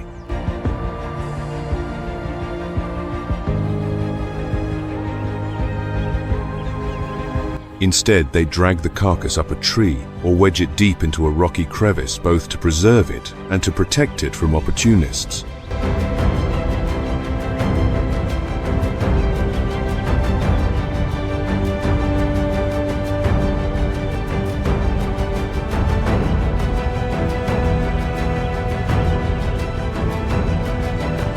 A leopard can survive for up to 13 days on a single medium-sized kill.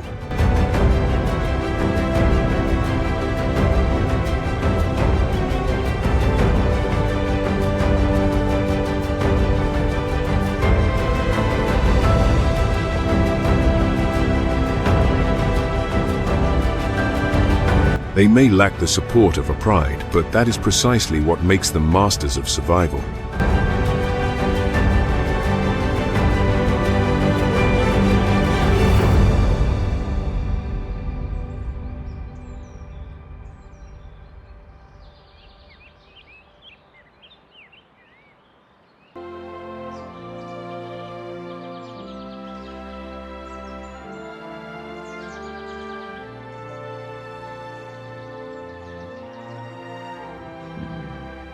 Lions are among the largest big cats on the planet. In terms of body weight, they rank second only to tigers. Big cats, whether wild or domestic, possess a flexible body structure optimized for hunting. This trait makes them perfect hunters in their natural environment. In lions, the muscles in the neck and forelimbs are more developed compared to other species, allowing them to easily bring down large prey. This is a crucial factor for successfully hunting large herbivores, which are their primary food source. Additionally, lions have claws that can grow up to 7 centimeters long, enabling them to grip and keep prey under control. Another prominent feature is their massive jaw structure and sharp canine teeth, which can reach up to 8 centimeters in length, giving them the ability to swiftly dispatch prey in an instant. These teeth not only aid in hunting, but also play a role in protecting their territory and maintaining their status within the pride. The lion's tongue is also a powerful tool, with a rough surface covered in small papillae that help clean their fur of dirt and parasites. Notably, their whiskers have distinct markings with unique black spots, creating a distinctive pattern for each individual.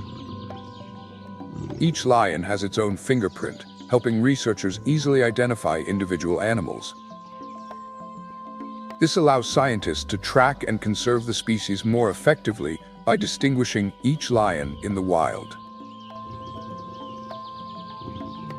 At birth, lion cubs have spots all over their bodies, but these spots gradually fade as they grow, leaving behind their characteristic tawny or sandy-colored coat.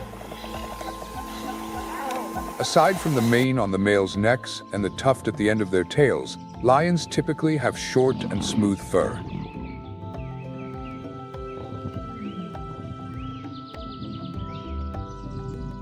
The mane of a male lion is one of the manifestations of sexual dimorphism, the distinct difference between males and females.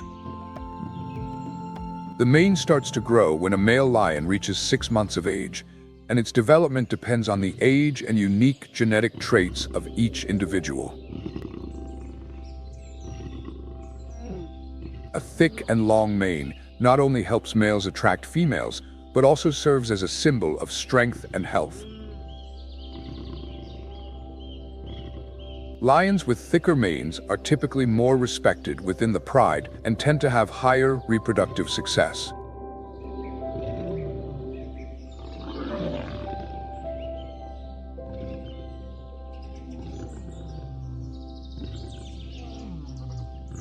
Aside from the mane, male lions are distinctly different from females due to their significantly larger size.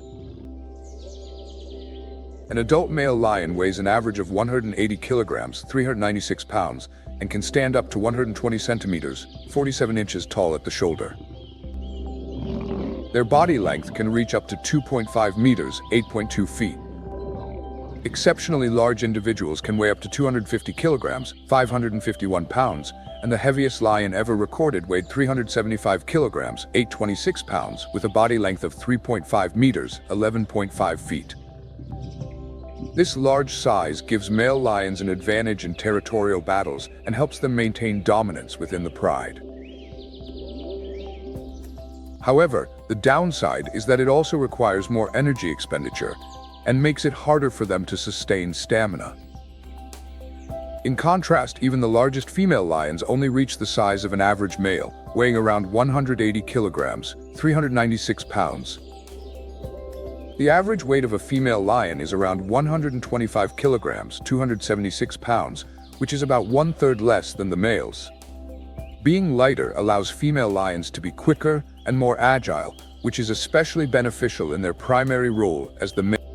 Their body length is also shorter, at around 2 meters, 6.5 feet, and their shoulder height reaches only about 90 centimeters, 35 inches.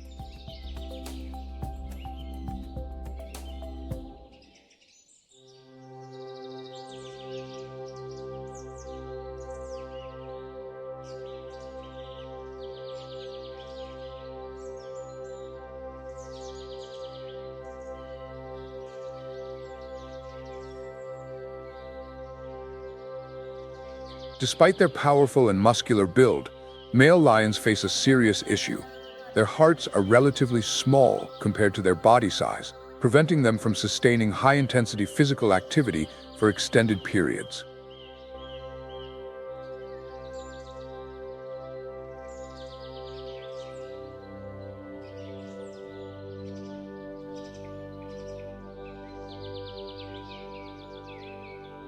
Although lions can reach speeds of up to 80 kilometers per hour, 50 miles per hour, during a sprint to catch prey, they cannot maintain this speed for long.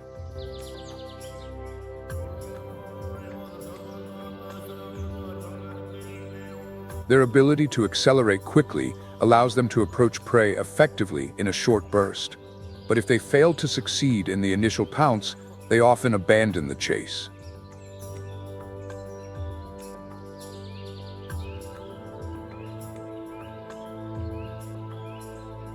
In the past, lions were widely distributed across India, Africa, Europe, and the Middle East.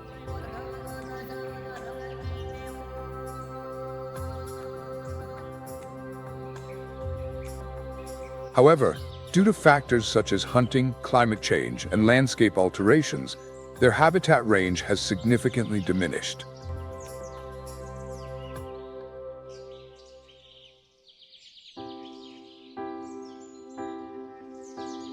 Today, lions prefer habitats such as savannas, open woodlands, and scrublands on the African continent, primarily south of the Sahara Desert.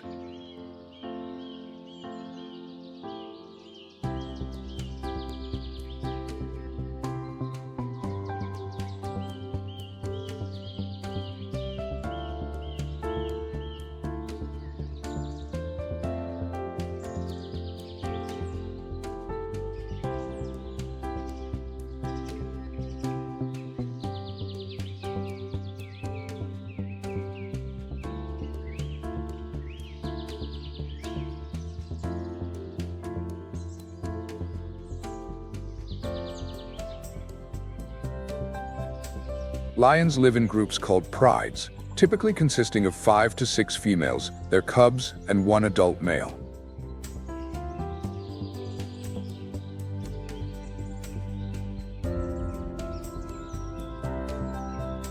Sometimes, a pride may have multiple males, up to 4, and these males are often closely related, forming a group known as a coalition.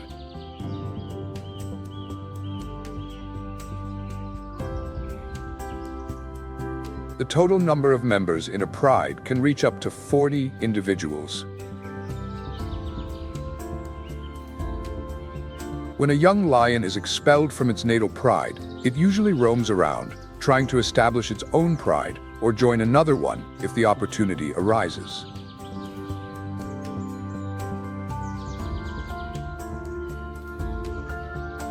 Some lions choose a solitary lifestyle, but most strive to integrate into a group for better protection.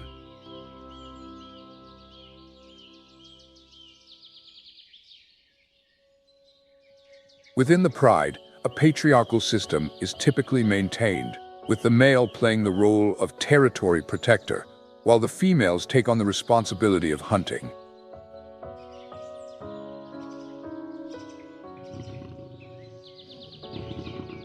Although referred to as the king of beasts, the thick and heavy mane puts male lions at a disadvantage when hunting, as the dense fur can cause overheating and put extra strain on their hearts. As a result, most hunts are carried out by the females, thanks to their agility and superior hunting abilities. Successful hunting relies not only on speed, but also on precise coordination between pride members. Female lions typically strategize carefully and target prey that can be easily isolated from the herd for a focused attack.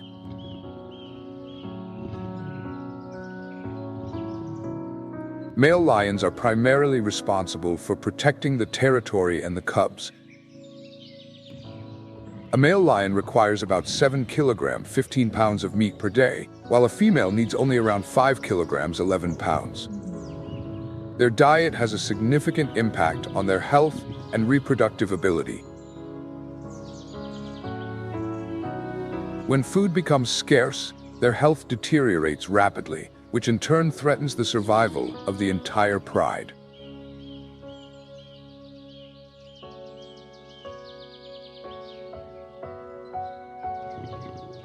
Herbivores on the savanna, such as antelopes, warthogs, and even giraffes, are common prey for lions. Giraffes are among the most difficult animals to hunt due to their height and strength. However, lions are the only predators bold enough to confront and take down these giants, thanks to their well-coordinated teamwork within the pride. Lions rarely hunt smaller prey and occasionally target other predators like leopards, cheetahs, or hyenas.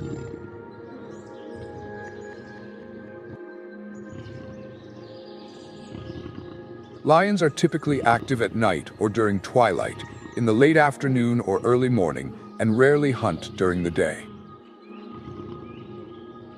When hunting, they silently stalk their prey, closing in until they are close enough to launch an attack.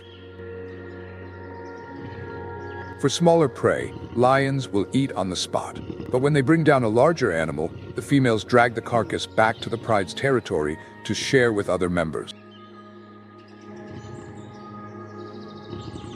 This behavior strengthens social bonds within the pride and ensures that all members, including the cubs, have a chance to eat.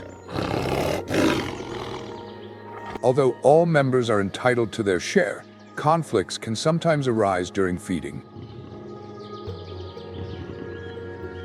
A new hunt is only initiated when the prey from the previous hunt has been completely consumed.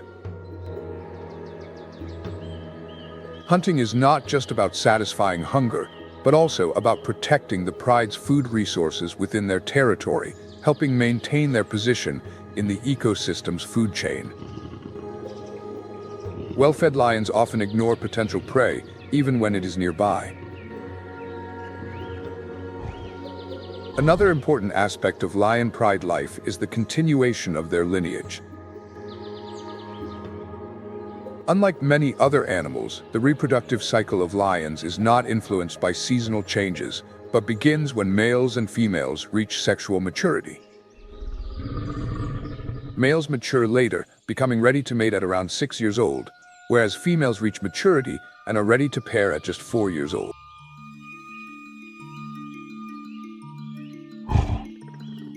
This earlier maturity allows females to reproduce more quickly, increasing the chances of maintaining the pride's population.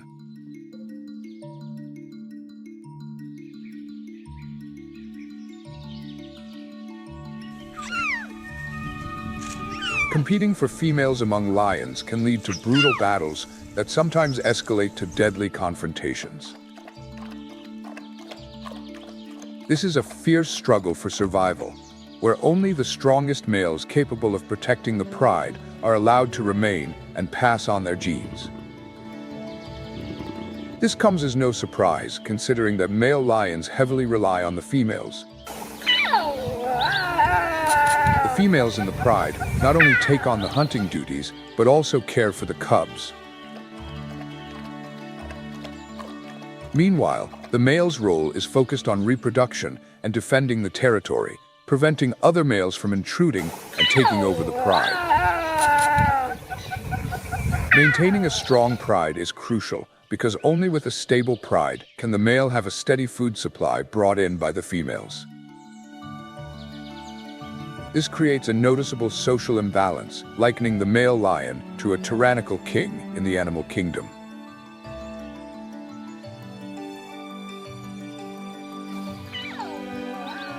Craig Packer, an American biologist, once observed the intense competition among male lions in Serengeti National Park.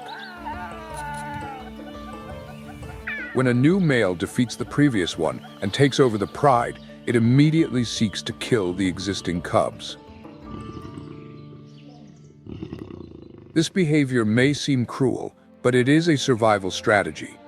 Females cannot mate while still nursing, so killing the cubs is the quickest way to bring the females back into estrus and produce offspring carrying the genes of the new victor. It is rare for a female lion to successfully hide her cubs in thick bushes or tall grass to protect them from the new male. Female lions often have to choose between defending their cubs and risking the loss of the entire litter if discovered. This highlights the harsh realities of lion society, where power and dominance dictate the fate of each individual.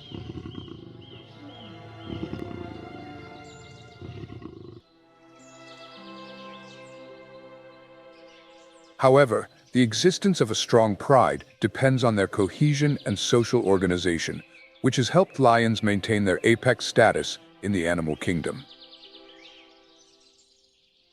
Typically, the cubs cannot escape and are killed by the incoming male. After losing her cubs, a female lion will refrain from mating for a while, but according to nature's rule, she eventually has to accept the strongest male, the very one who killed her offspring. While this behavior seems brutal, it has a logical basis from a biological perspective. The female will return to her reproductive cycle sooner, allowing the new male to quickly pass on his genes to the next generation. The reproductive cycle of lions is much faster than the rate at which natural food sources regenerate. Each female lion gives birth to an average of 4 cubs every 2 years. If all cubs survive, in just 39 years, the descendants of a single female lion would require an amount of food equivalent to the needs of a small town. Thus, from a scientific standpoint, natural selection not only eliminates the weak and diseased individuals, but also limits excessive population growth. The act of killing cubs helps maintain the balance between the lion population and the available food resources in their habitat. While this behavior seems to benefit an individual more than the entire species, it plays a crucial role in preventing overpopulation.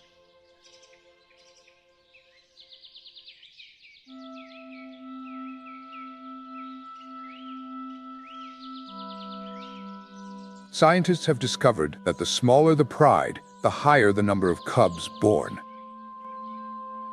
This can be explained by the fact that, in larger prides, much time is wasted on power struggles and competing for the attention of females, resulting in fewer breeding opportunities. The gestation period of a female lion is approximately 109 days. When it's time to give birth, the female will separate from the pride, find a safe place, and hide to deliver her cubs. Typically, each litter consists of 1 to 4 cubs with an average weight of less than 2 kilograms, 4.4 pounds. The cubs are born blind, and their eyes fully open only on the 8th day. This is a natural protective mechanism, preventing them from being overstimulated by their surroundings while they are still weak and entirely dependent on their mother. The female stays in the den with her cubs during the early stages to ensure their safety. She nurses them until they are about 6 months old. However, from 1.5 months of age, the cubs start getting accustomed to eating meat and begin learning to hunt alongside the pride.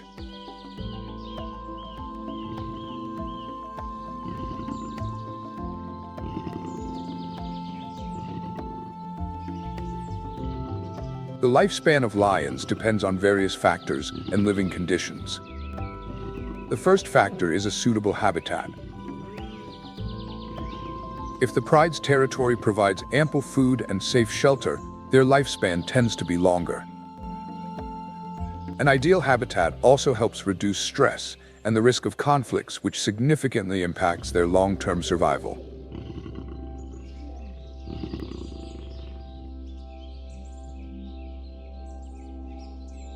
The second factor is the proximity of their territory to human settlements. When lions and humans share the same area, the risk of hunting or conflict increases, leading to a higher mortality rate.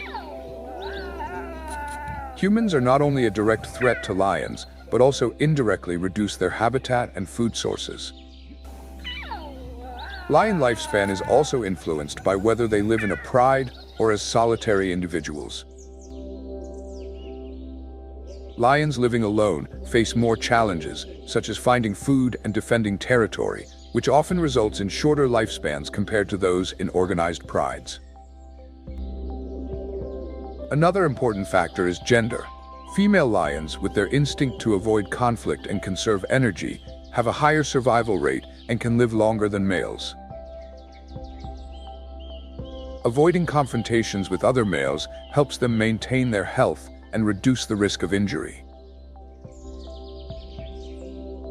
The average lifespan of lions in the wild ranges from 8 to 10 years, but in some exceptional cases, they can live up to 14 years. Female lions typically outlive males, as males are involved in more territorial and mating battles, resulting in a higher mortality rate. A major factor impacting the lifespan of lions is human interference. Lions living close to populated areas have experienced a significant decline in their lifespan. This is linked to poaching and the expansion of human settlements, which have reduced their natural habitat. Additionally, activities such as resource extraction, infrastructure development, and deforestation have rapidly diminished the lion population.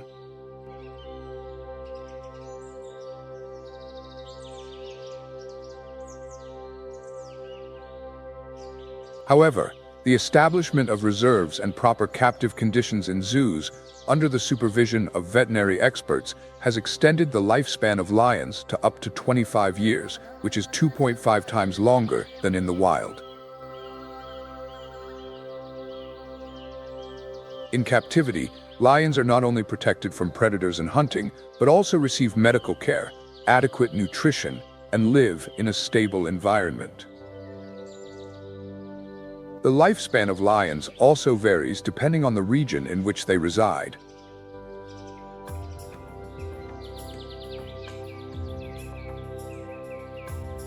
In Africa, lions are generally referred to by their scientific name, Panthera leo, but in reality, there are several distinct subspecies within this group. Currently, biologists have identified 6 lion subspecies existing in Africa. Among them, the smallest and most distinct from other African lions is the Senegal lion, also known as the West African lion. This lion subspecies is smaller in size and exhibits physical traits similar to the Asiatic lion, another lion species that is also on the brink of extinction. Their habitat stretches from Senegal in the west to the Central African Republic in the east, just below the Sahara Desert. The most noticeable difference between the Senegal lion and other lion subspecies is that the male's mane is almost non-existent. This gives them a closer resemblance to Asiatic lions than to their African relatives. The lack of a mane is not only due to genetics, but may also be influenced by climatic and environmental conditions, as a thick mane can cause overheating in arid regions. At the beginning of the 21st century, the population of this subspecies in the wild was down to only about 2,500 individuals, and they are extremely rare in zoos. Globally, there are only 13 recorded Senegal lions living in zoos and conservation parks. This makes them one of the rarest lion subspecies in the world, and urgent conservation efforts are needed to prevent their complete extinction.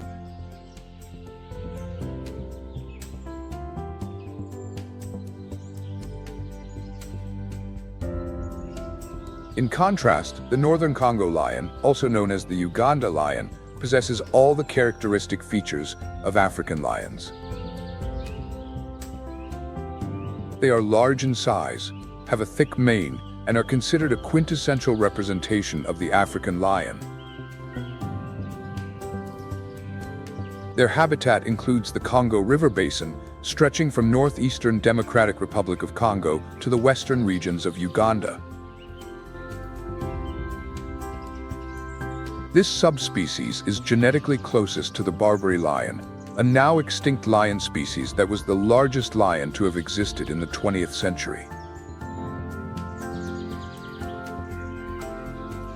Scientists have high hopes for the northern Congo lion in helping to restore the African lion population, as they have strong genetic potential to re-establish a healthy and diverse population. However, their numbers are also declining rapidly. One of the biggest threats to the northern Congo lion comes from cattle herders. As human-wildlife conflicts increase, lions are often seen as a threat to livestock and are hunted in retaliation. Additionally, habitat loss and depletion of prey are serious threats to this lion subspecies. Protecting and restoring their natural habitat is a crucial task if we hope to preserve this unique lion subspecies from disappearing permanently from Africa's ecosystem. The decline in prey numbers and habitat destruction have pushed many lion subspecies to the brink of extinction. This not only reduces their food sources, but also creates intense survival pressure, forcing them to compete more fiercely with other animals to stay alive.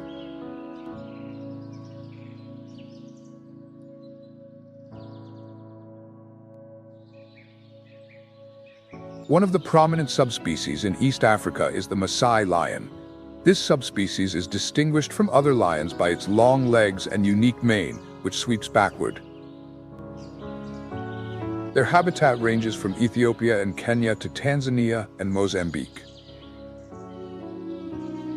This is one of the relatively common lion subspecies and is well protected in strictly managed areas such as Serengeti National Park.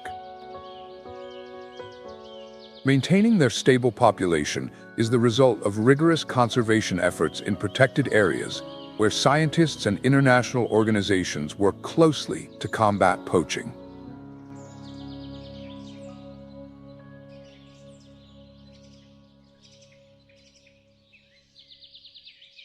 Another subspecies that is also being well conserved is the Katanga lion, primarily inhabiting southwestern African regions such as Namibia, Angola, the Republic of Congo, and Botswana. This subspecies is named after the Katanga province in the southern part of the Republic of Congo. Compared to other lions, Katanga lions have a distinct characteristic. Their mane is lighter in color. This feature may be a result of adaptation to the arid climate and harsh environments, where a less dense mane helps prevent overheating.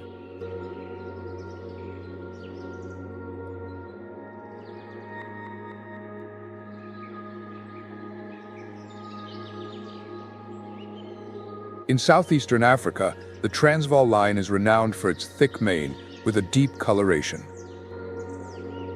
However, some individuals within this population possess white fur, a phenomenon known as partial leucism, caused by a genetic mutation that reduces pigment cells.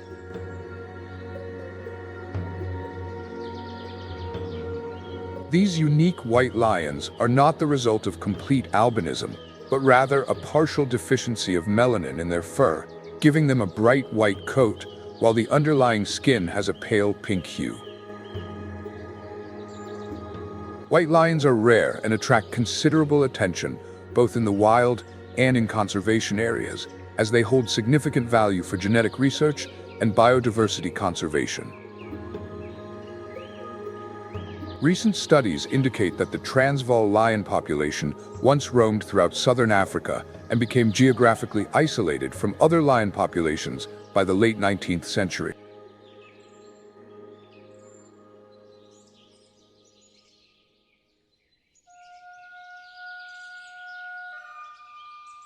During that period, a group of lions believed to be a distinct subspecies, known as the Cape lion, Cape of Good Hope lion, became extinct due to large-scale hunting. However, recent DNA analyses have revealed that they were not an independent subspecies, but rather a branch of the Transvaal lion.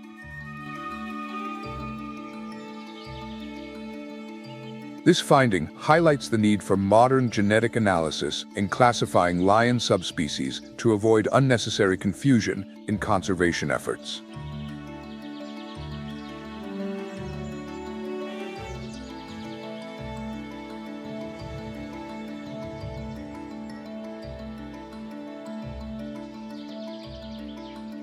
One of the lion subspecies truly driven to extinction by humans is the Barbary lion.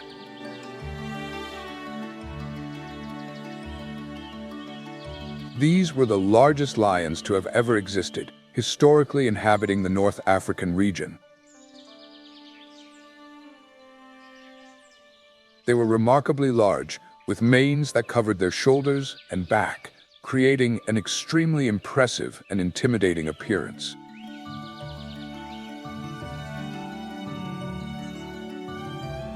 During the Roman Empire, Barbary lions were captured to serve in arena battles, where they fought against other animals or gladiators. Uncontrolled hunting and climate change led to their disappearance from the wild by the mid-20th century.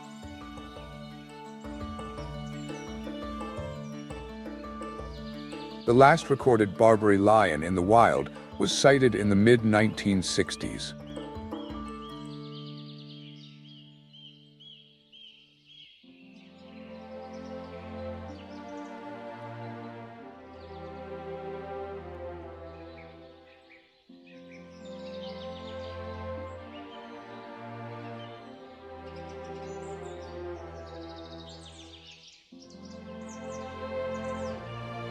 Currently, there are still some claims suggesting that a lion with a completely black coat might exist somewhere. Although there is no concrete evidence, some researchers remain hopeful that this lion could be an undiscovered branch. A lion with a fully black coat would be a rare and extremely intriguing genetic phenomenon, as the unique combination of color-determining genes has never been observed in modern lion populations.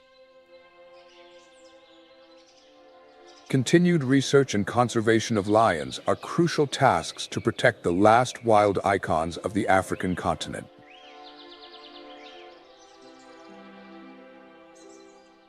Theoretically, a completely black lion could arise due to a genetic mutation known as melanism, a phenomenon found in most cat species. Melanism is the overproduction of the pigment melanin, which turns the animal's fur or skin completely black, as seen in black panthers or domestic cats. However, to date, no such cases have been recorded in lions, either in the wild or in captivity. All images of black lions seen on the internet are the result of computer editing. The discovery of a lion with a completely black coat would be a groundbreaking find for the scientific community, opening a new chapter in the study of lion genetics and biodiversity.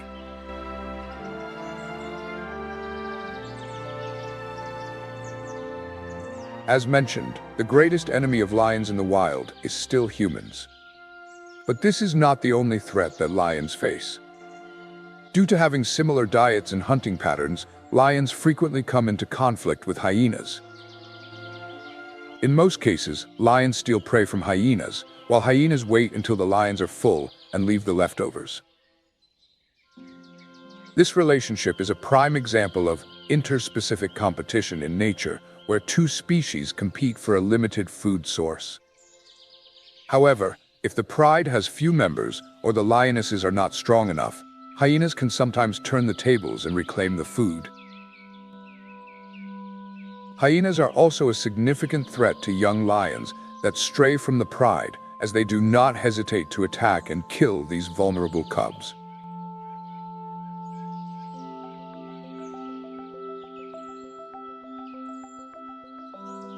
Similarly, lions have hostile relationships with other big cats like cheetahs and leopards.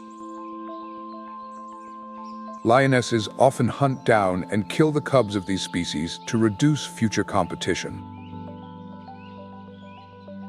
While this behavior may seem cruel, it is a survival strategy known as infanticide, aimed at ensuring that the next generation is not threatened by rival predators. Although leopards often hide their cubs high up in the trees to avoid detection by lions, lionesses, driven by strong hunting instincts, can still climb up and easily kill the young cubs. This demonstrates that lions are not only apex predators at the top of the food chain, but also relentless rivals to any species that threaten their territory and food sources.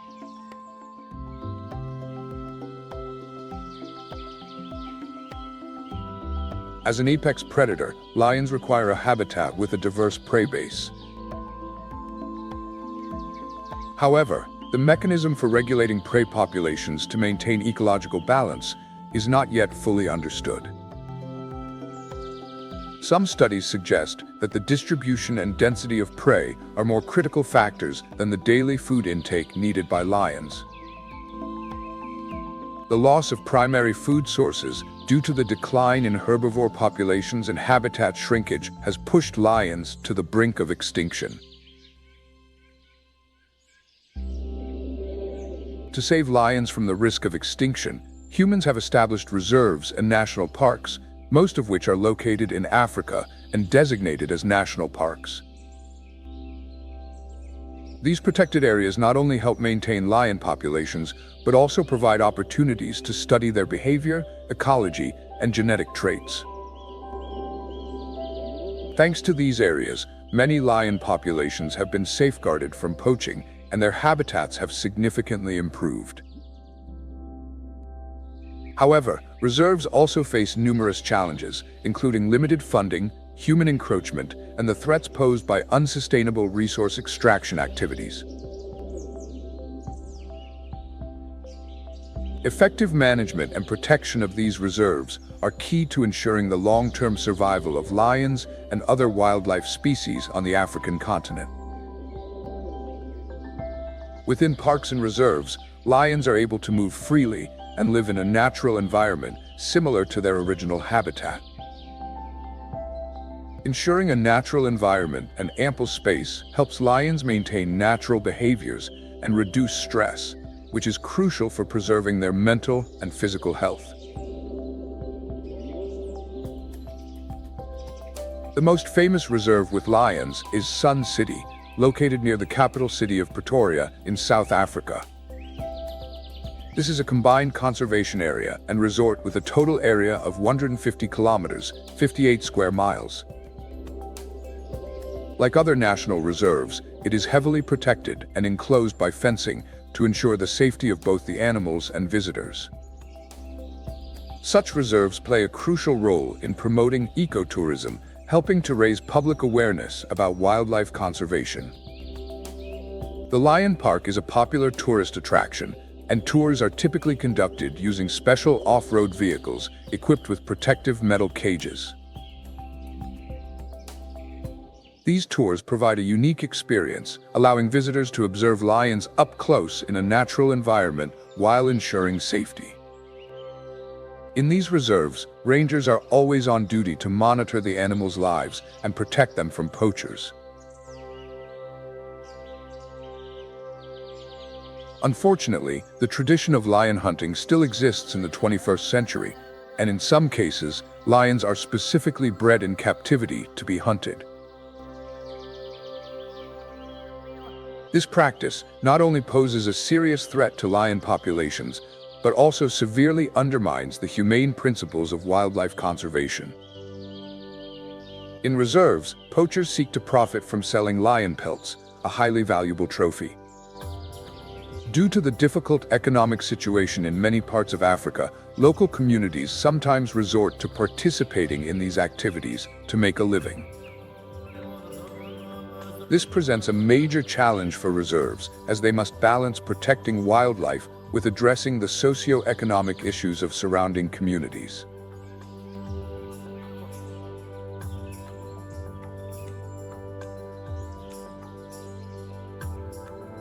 Contrary to popular belief, lions in reserves are usually quite calm. Most of the time, they lie around sleeping or lazily playing. The secret behind this behavior is that rangers feed them well before tourists visit the lion area. Once they are full, lions become more tranquil and less interested in hunting, ensuring the safety of visitors. However, even when fed and protected, their hunting instincts are not lost. To keep their hunting skills sharp, lions are still encouraged to chase antelopes and other animals in the area. Preserving natural behaviors like hunting not only ensures the health of the lions, but also helps them maintain essential instincts in case they are released back into the wild. Guides at Sun City mention that this is the only place where visitors can witness a real lion hunt in a semi-wild environment.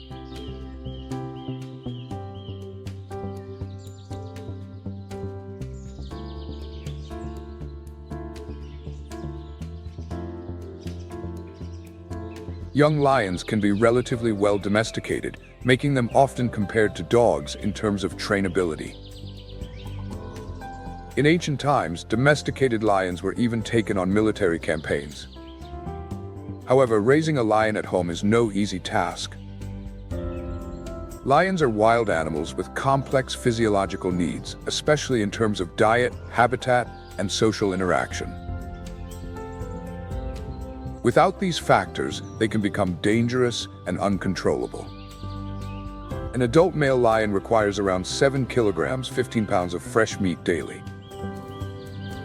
In the absence of sufficient food, lions will not hesitate to attack humans. In recent years, there have been numerous lion attacks on people, primarily due to individuals being sick or unable to hunt healthier prey. Such attacks highlight the importance of protecting natural habitats and ensuring a sufficient food supply for lions to prevent them from turning to humans as an alternative prey. The strength, ferocity, and social organization of lions have made them powerful cultural symbols in most civilizations. From ancient Egypt to distant parts of the East, the image of the lion has always appeared as a symbol of power and dominance. The ancient Egyptians often depicted lions as guardians of the gates of the underworld, protecting souls from dark forces. In ancient India, lions were considered one of the incarnations of the god Vishnu. Many countries in Europe and Asia have also used the lion symbol in their royal and national emblems, such as on the coat of arms of England and Sri Lanka. Lions are not only symbols of natural strength, but also represent courage and resilience in the cultures of many nations around the world.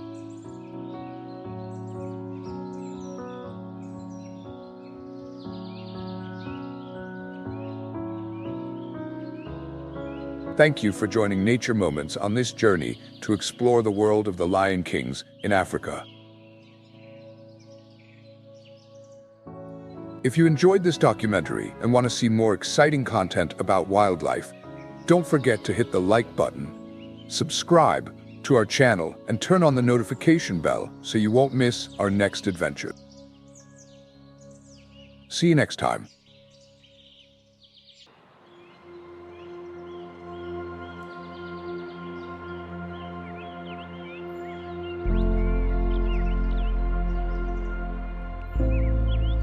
Over the past 2 decades, poaching has inflicted devastating losses. Between 2006 and 2014, the elephant population in the Nyerere region plummeted from over 109,000 to just around 15,000.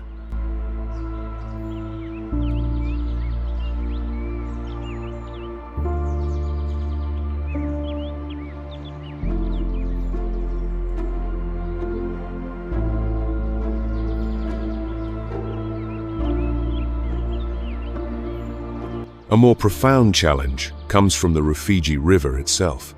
The Julius Nyerere hydropower project is transforming this ancient river into a national energy hub.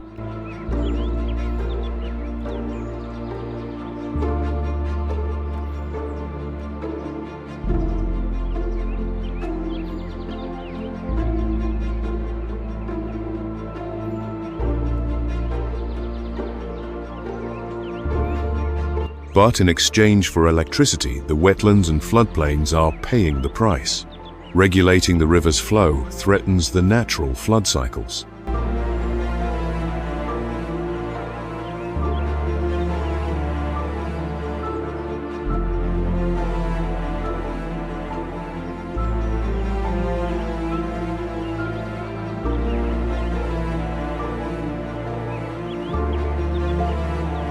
But the ancient pulse of the refuge now beats to a different drum, one set by human hands.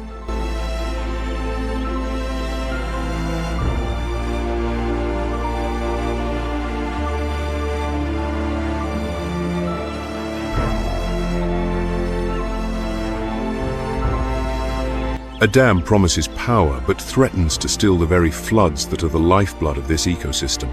And across the globe, a warming world alters the ageless contract between the sun and the rains.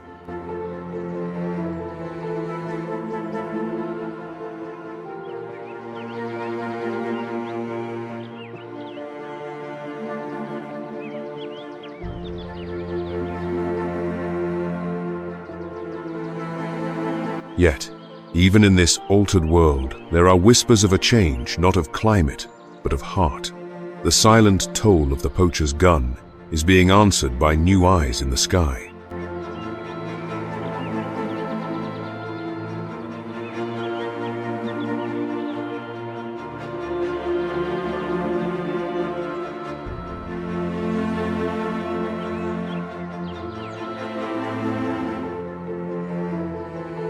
Corridors of life once choked are breathing again. It is not a victory, but a fragile truce. A testament that the fate of Nyerere and all wild places like it is now inextricably bound to our own.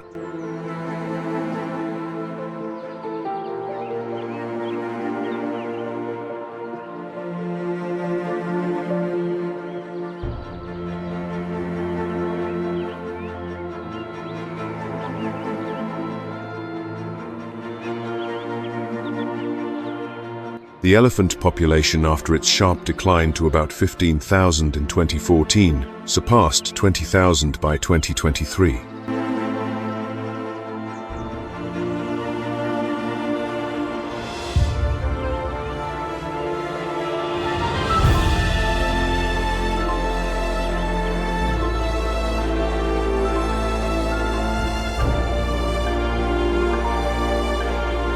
This recovery is thanks to anti-poaching measures using surveillance drones, camera traps, and GPS tracking.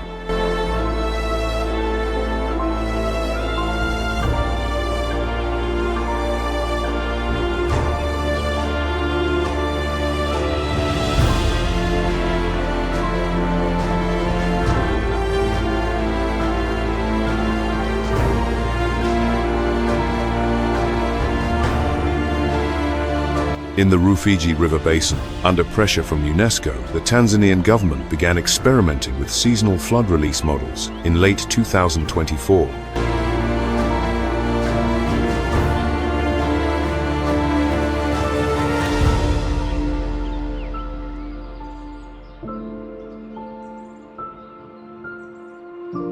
In the park's southwest 12 mining sites have had their operations suspended or their boundaries reduced, reopening migration corridors for large mammals.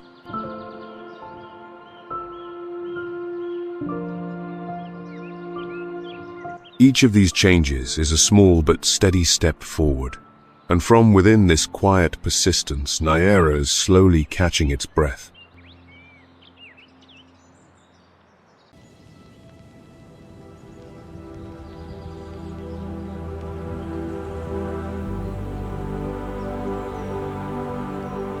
Upon these plains, a slender form moves in silence.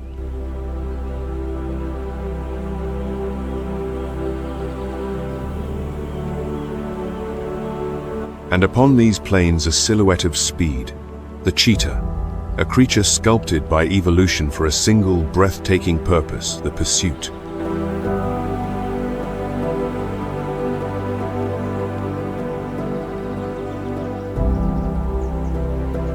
A slim body, long legs, a supple spine, and a deep chest.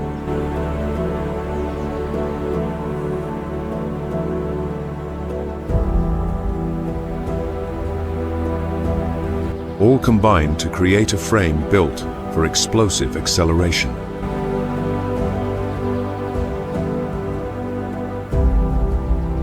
Unlike lions or leopards, the cheetah's claws do not fully retract.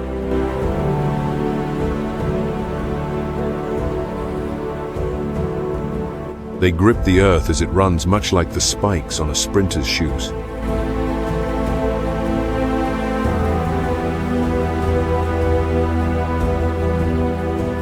This feature allows the cheetah to reach speeds of over 60 miles per hour in just a few seconds, an acceleration that can outpace a racing car from a standing start.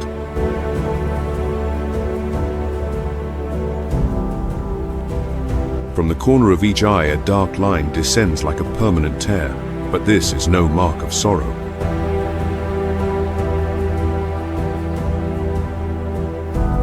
It is a brilliant adaptation, channeling the glare of the African sun and keeping the hunter's gaze locked on its prize.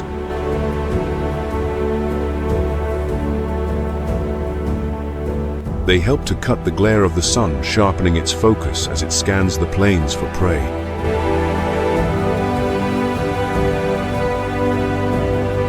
Although speed is its primary weapon, the cheetah's strategy requires meticulous calculation.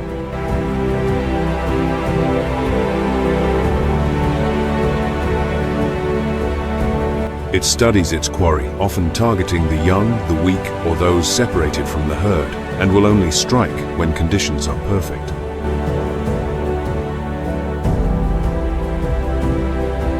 Unlike many other carnivores, the cheetah is largely a solitary hunter.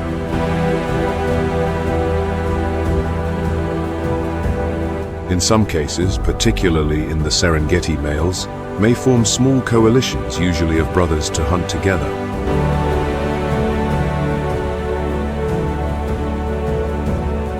Yet most cheetahs live alone, relying entirely on their individual skill to survive.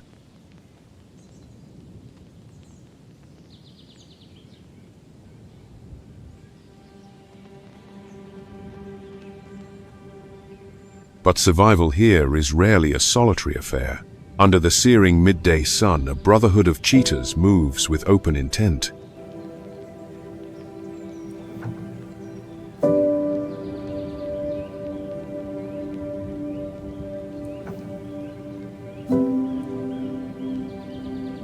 The time for stealth has passed. Now is the time for coordinated power.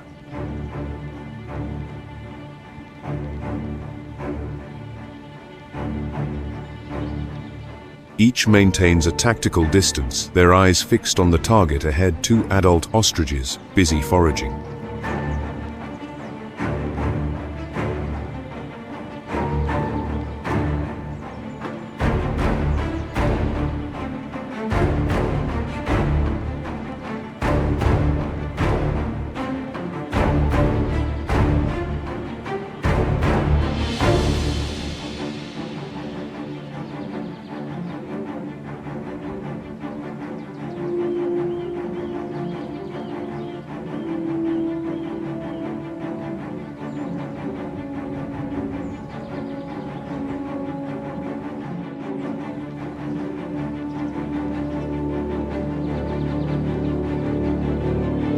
cheetahs have not chosen this prey for its ease, but for the challenge it represents.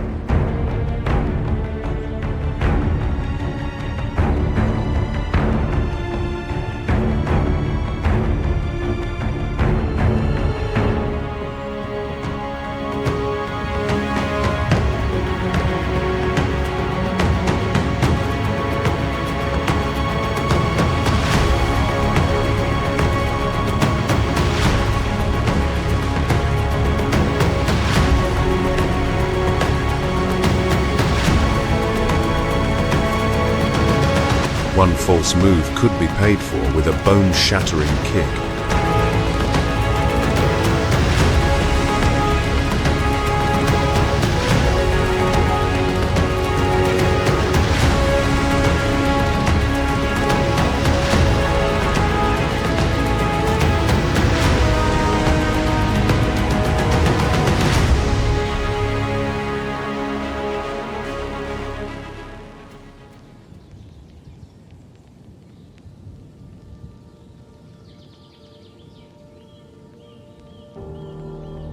The sun begins its descent over the Masai Mara, casting a golden hue across the Great Plains.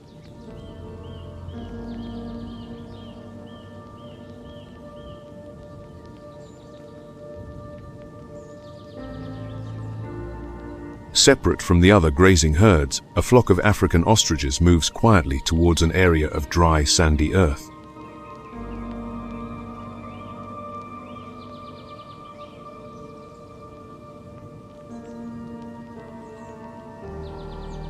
In the animal kingdom, few creatures are as magnificent as the ostrich, the largest bird on the planet.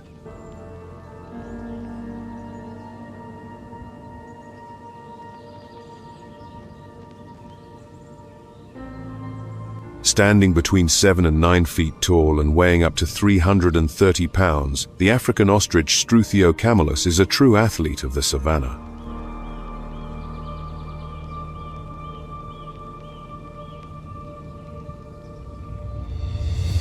Its long, powerful legs not only propel it at speeds of over 40 miles per hour, but are also formidable defensive weapons.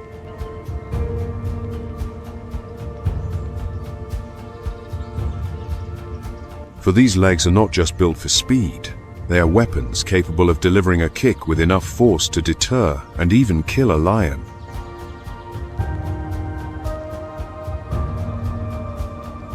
Their small wings play a crucial role in maintaining balance when running at high speed.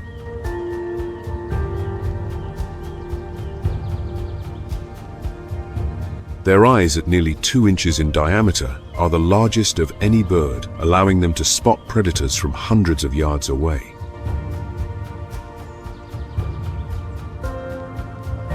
On the flat terrain of the plains, such vision is an essential weapon for survival.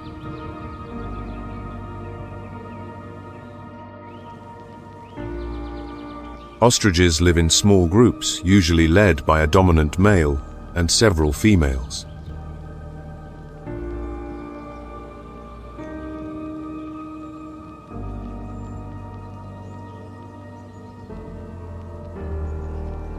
They are omnivores, feeding on grasses, seeds and roots, but also insects and small reptiles.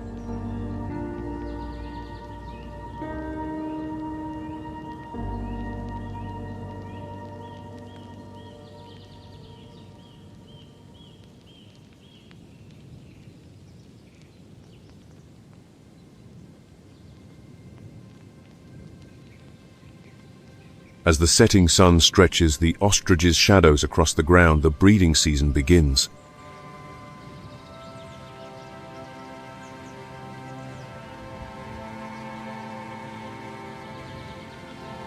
The morning light illuminates the glossy black plumage of the adult male.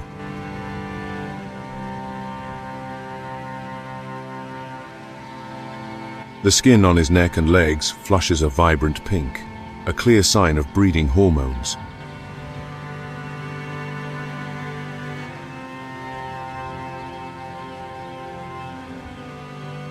In a clearing, the male begins his distinctive courtship display.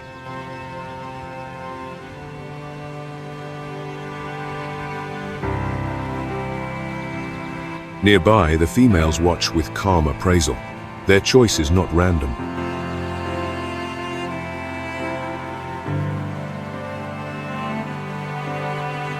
Only the male with the strongest physique, the most brilliant plumage, and the most impressive performance will attract a mate.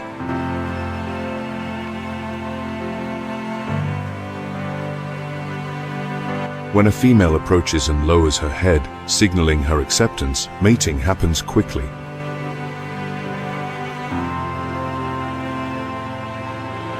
On the open ground, a shallow pit has already been dug. This will be a communal nest.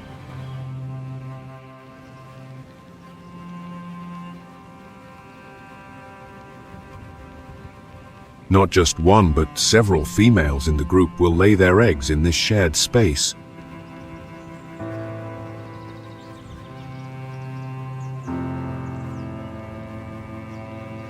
Each egg, weighing up to 3.5 pounds, is the largest of any vertebrate in the entire animal kingdom.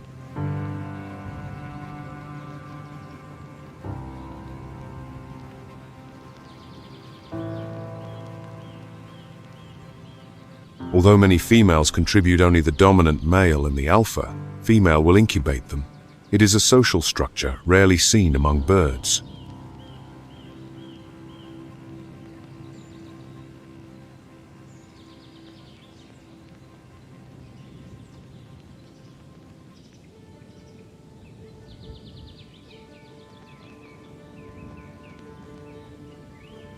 Under the searing heat of the Masai Mara, an ostrich hen is incubating her wings spread to shield the life developing within the eggs.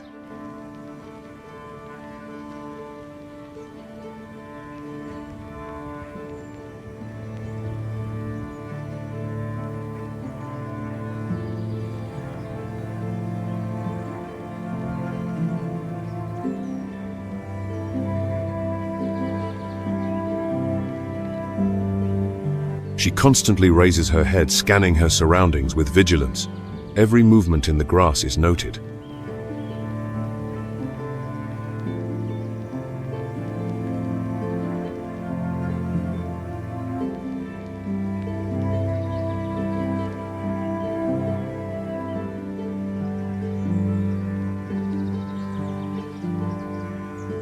In the wild, incubation is a silent vigil where any lapse in concentration could cost an entire future generation.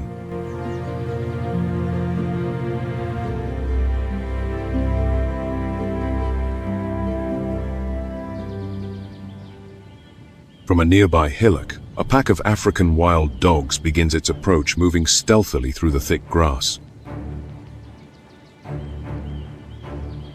They have caught the scent of the eggs. The female ostrich senses the danger.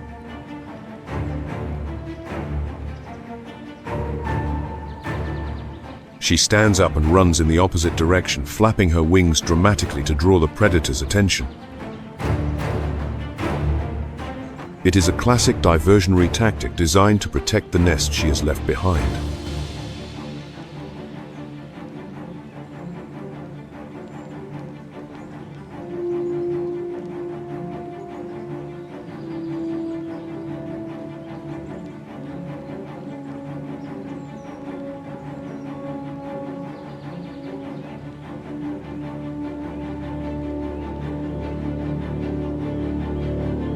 But the wild dogs are not fooled. But the pack's leader has already chosen its prize. Ignoring the frantic display, it breaks rank, a blur of focused intent. The mother turns a desperate cry, lost to the wind, but the nest has already been breached.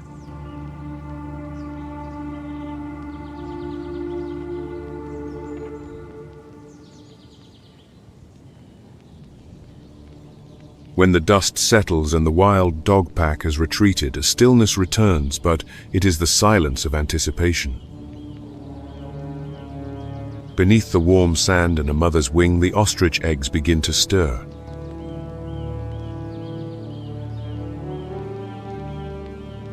Tiny beaks from within begin to tap, patiently breaking through the shells that have protected them for over 40 days.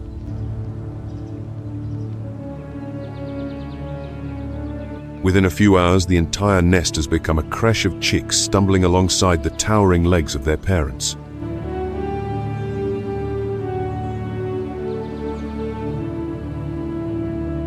Under the protection of both the male and the female, the young ostriches quickly learn to adapt.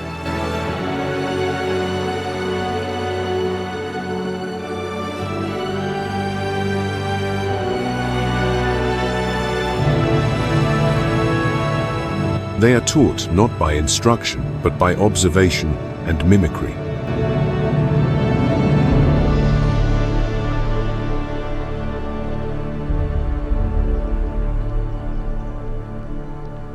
They learn how to peck at the ground to select seeds, to dig for roots, and to avoid dangerous insects.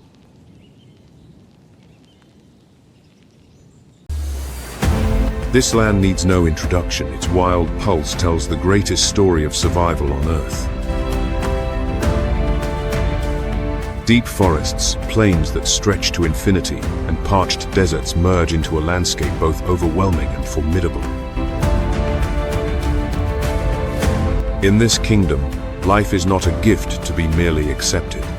It is a prize hard won in a relentless contest against the elements, against hunger, and against each other. The sun scorches the earth without mercy, while the darkness conceals unnamed threats poised to awaken. Here the line between hunter and hunted is as thin as a breath, and the only law is adaptation. Wild Africa, where nature reveals itself in all its raw, fierce, and unforgiving glory.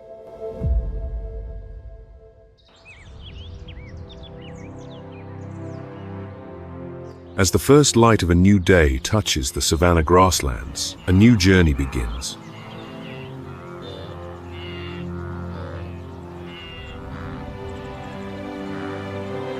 This is a land of great migrations.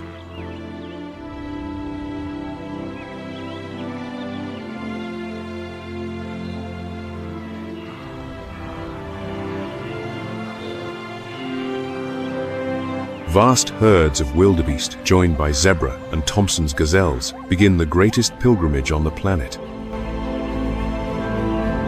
Nearly 2 million creatures move as one endless river of life.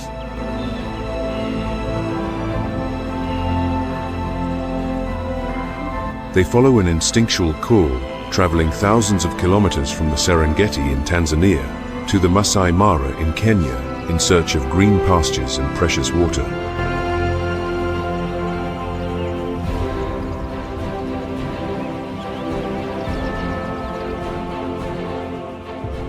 But the journey is anything but easy.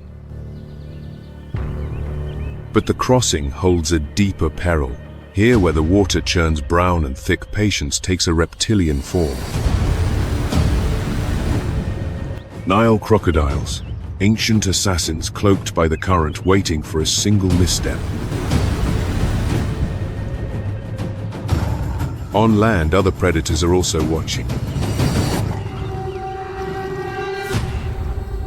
Hungry lions stalk the tall grass, awaiting the perfect moment to strike.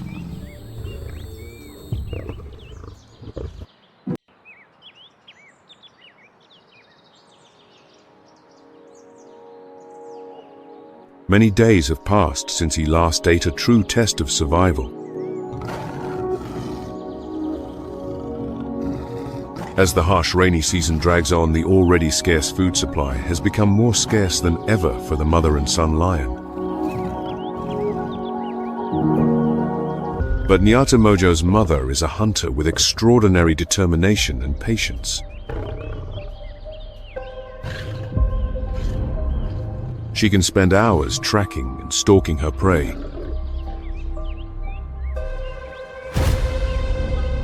With an incredible memory, Nyata has memorized the location of every warthog burrow in her familiar hunting area. And then her persistence paid off. Another warthog, this time a large male with extremely dangerous tusks.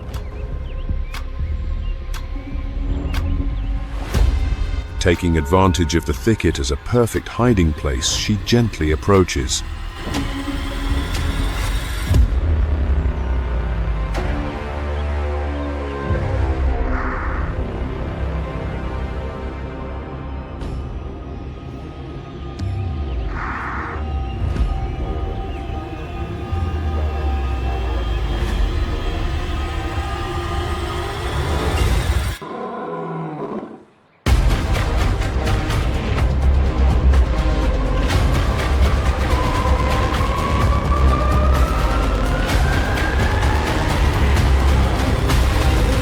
A brave pounce, and the hunt was a complete success.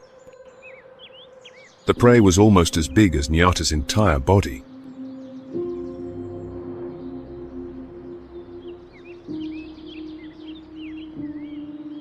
She must use all her strength to pull the spoils to a safe place away from opportunistic poachers.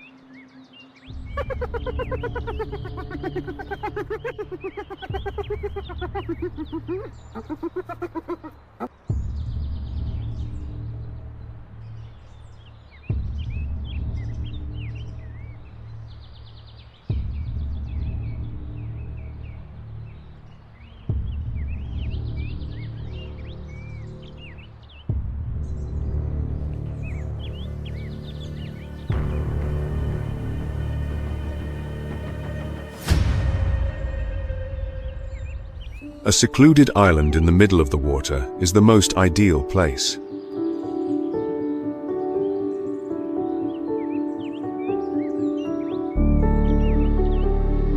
A natural fortress to protect the meal for her exhausted waiting child.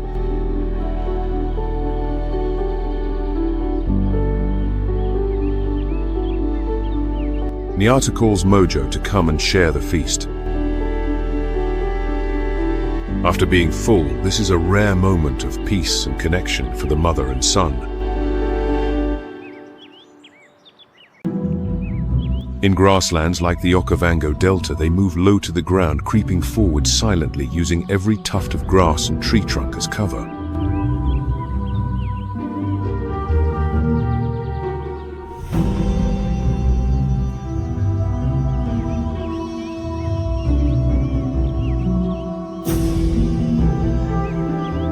The moment of attack typically occurs at extremely close range, within 16 to 33 feet, and comes without warning.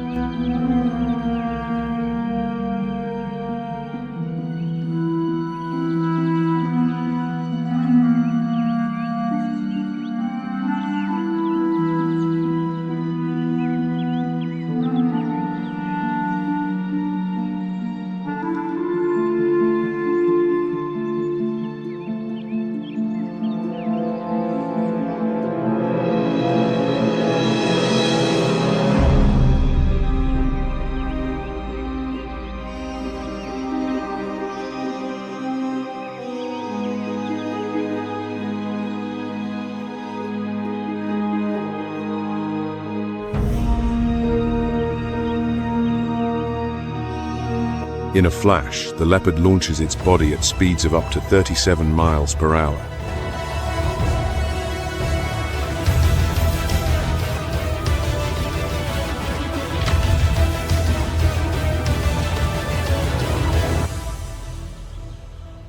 If the initial pounce fails, a leopard rarely gives chase for long. It is not built for endurance, running like a cheetah. Instead, it retreats, rests, and waits for another opportunity. One of the key factors behind the leopard's success is its exceptional night vision. Their retinas contain a structure called the tapetum lucidum, a reflective layer that enhances light sensitivity.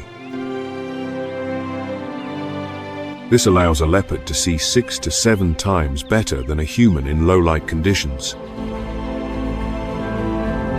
It is why most of their hunts take place at night or during the twilight hours.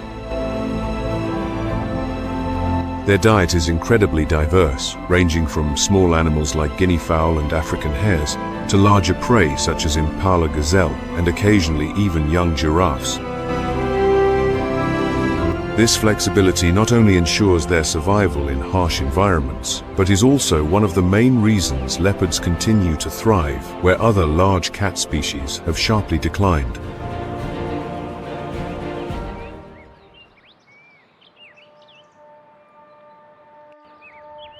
The cheetah, the fastest runner on land, also joins the hunt.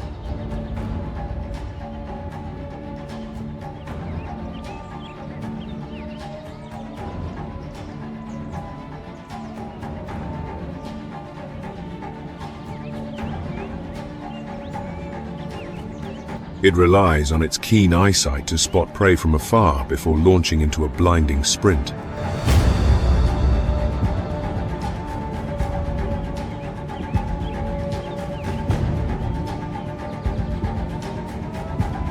With a lightweight body and powerful muscles, the cheetah can achieve astonishing speeds.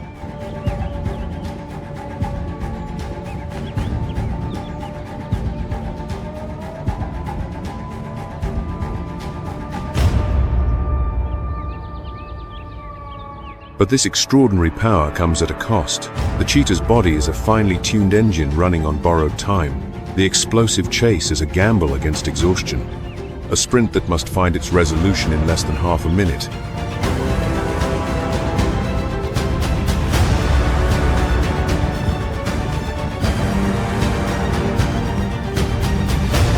Even after a successful hunt, the cheetah faces the risk of losing its meal to more powerful scavengers, like lions or hyenas.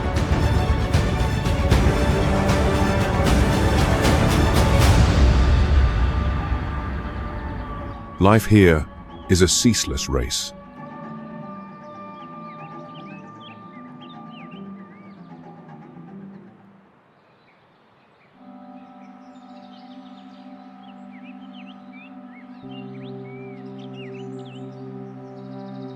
Across the savannas and deep forests, a leopard can drag the carcass of an impala up the branches of a tree several yards high. It is the only way to protect its prize from nimble spotted hyenas.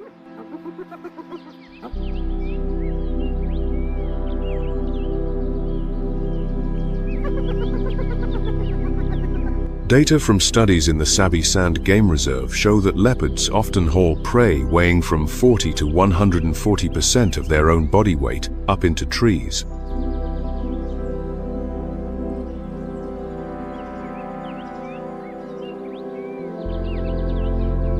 Leopards do not only face threats from other species, they must also confront their own kind.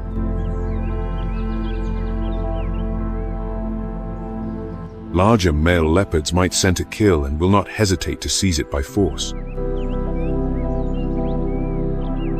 This is particularly risky for females.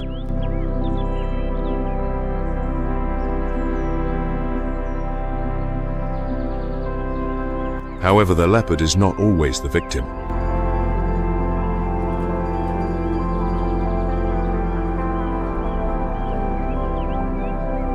In many cases, they are the thieves.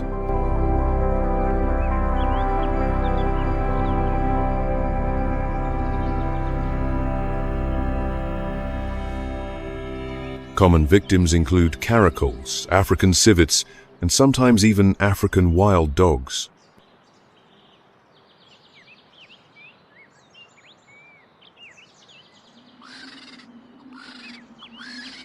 The skies of the Serengeti are also teeming with life, home to over 500 species of birds.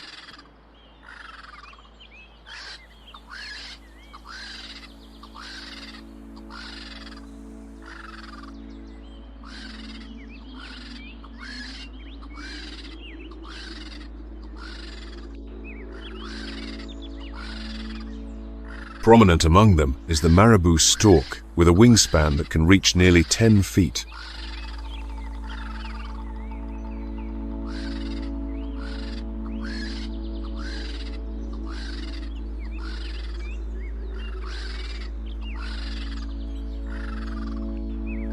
With their distinctive appearance, they are sometimes called the undertaker bird.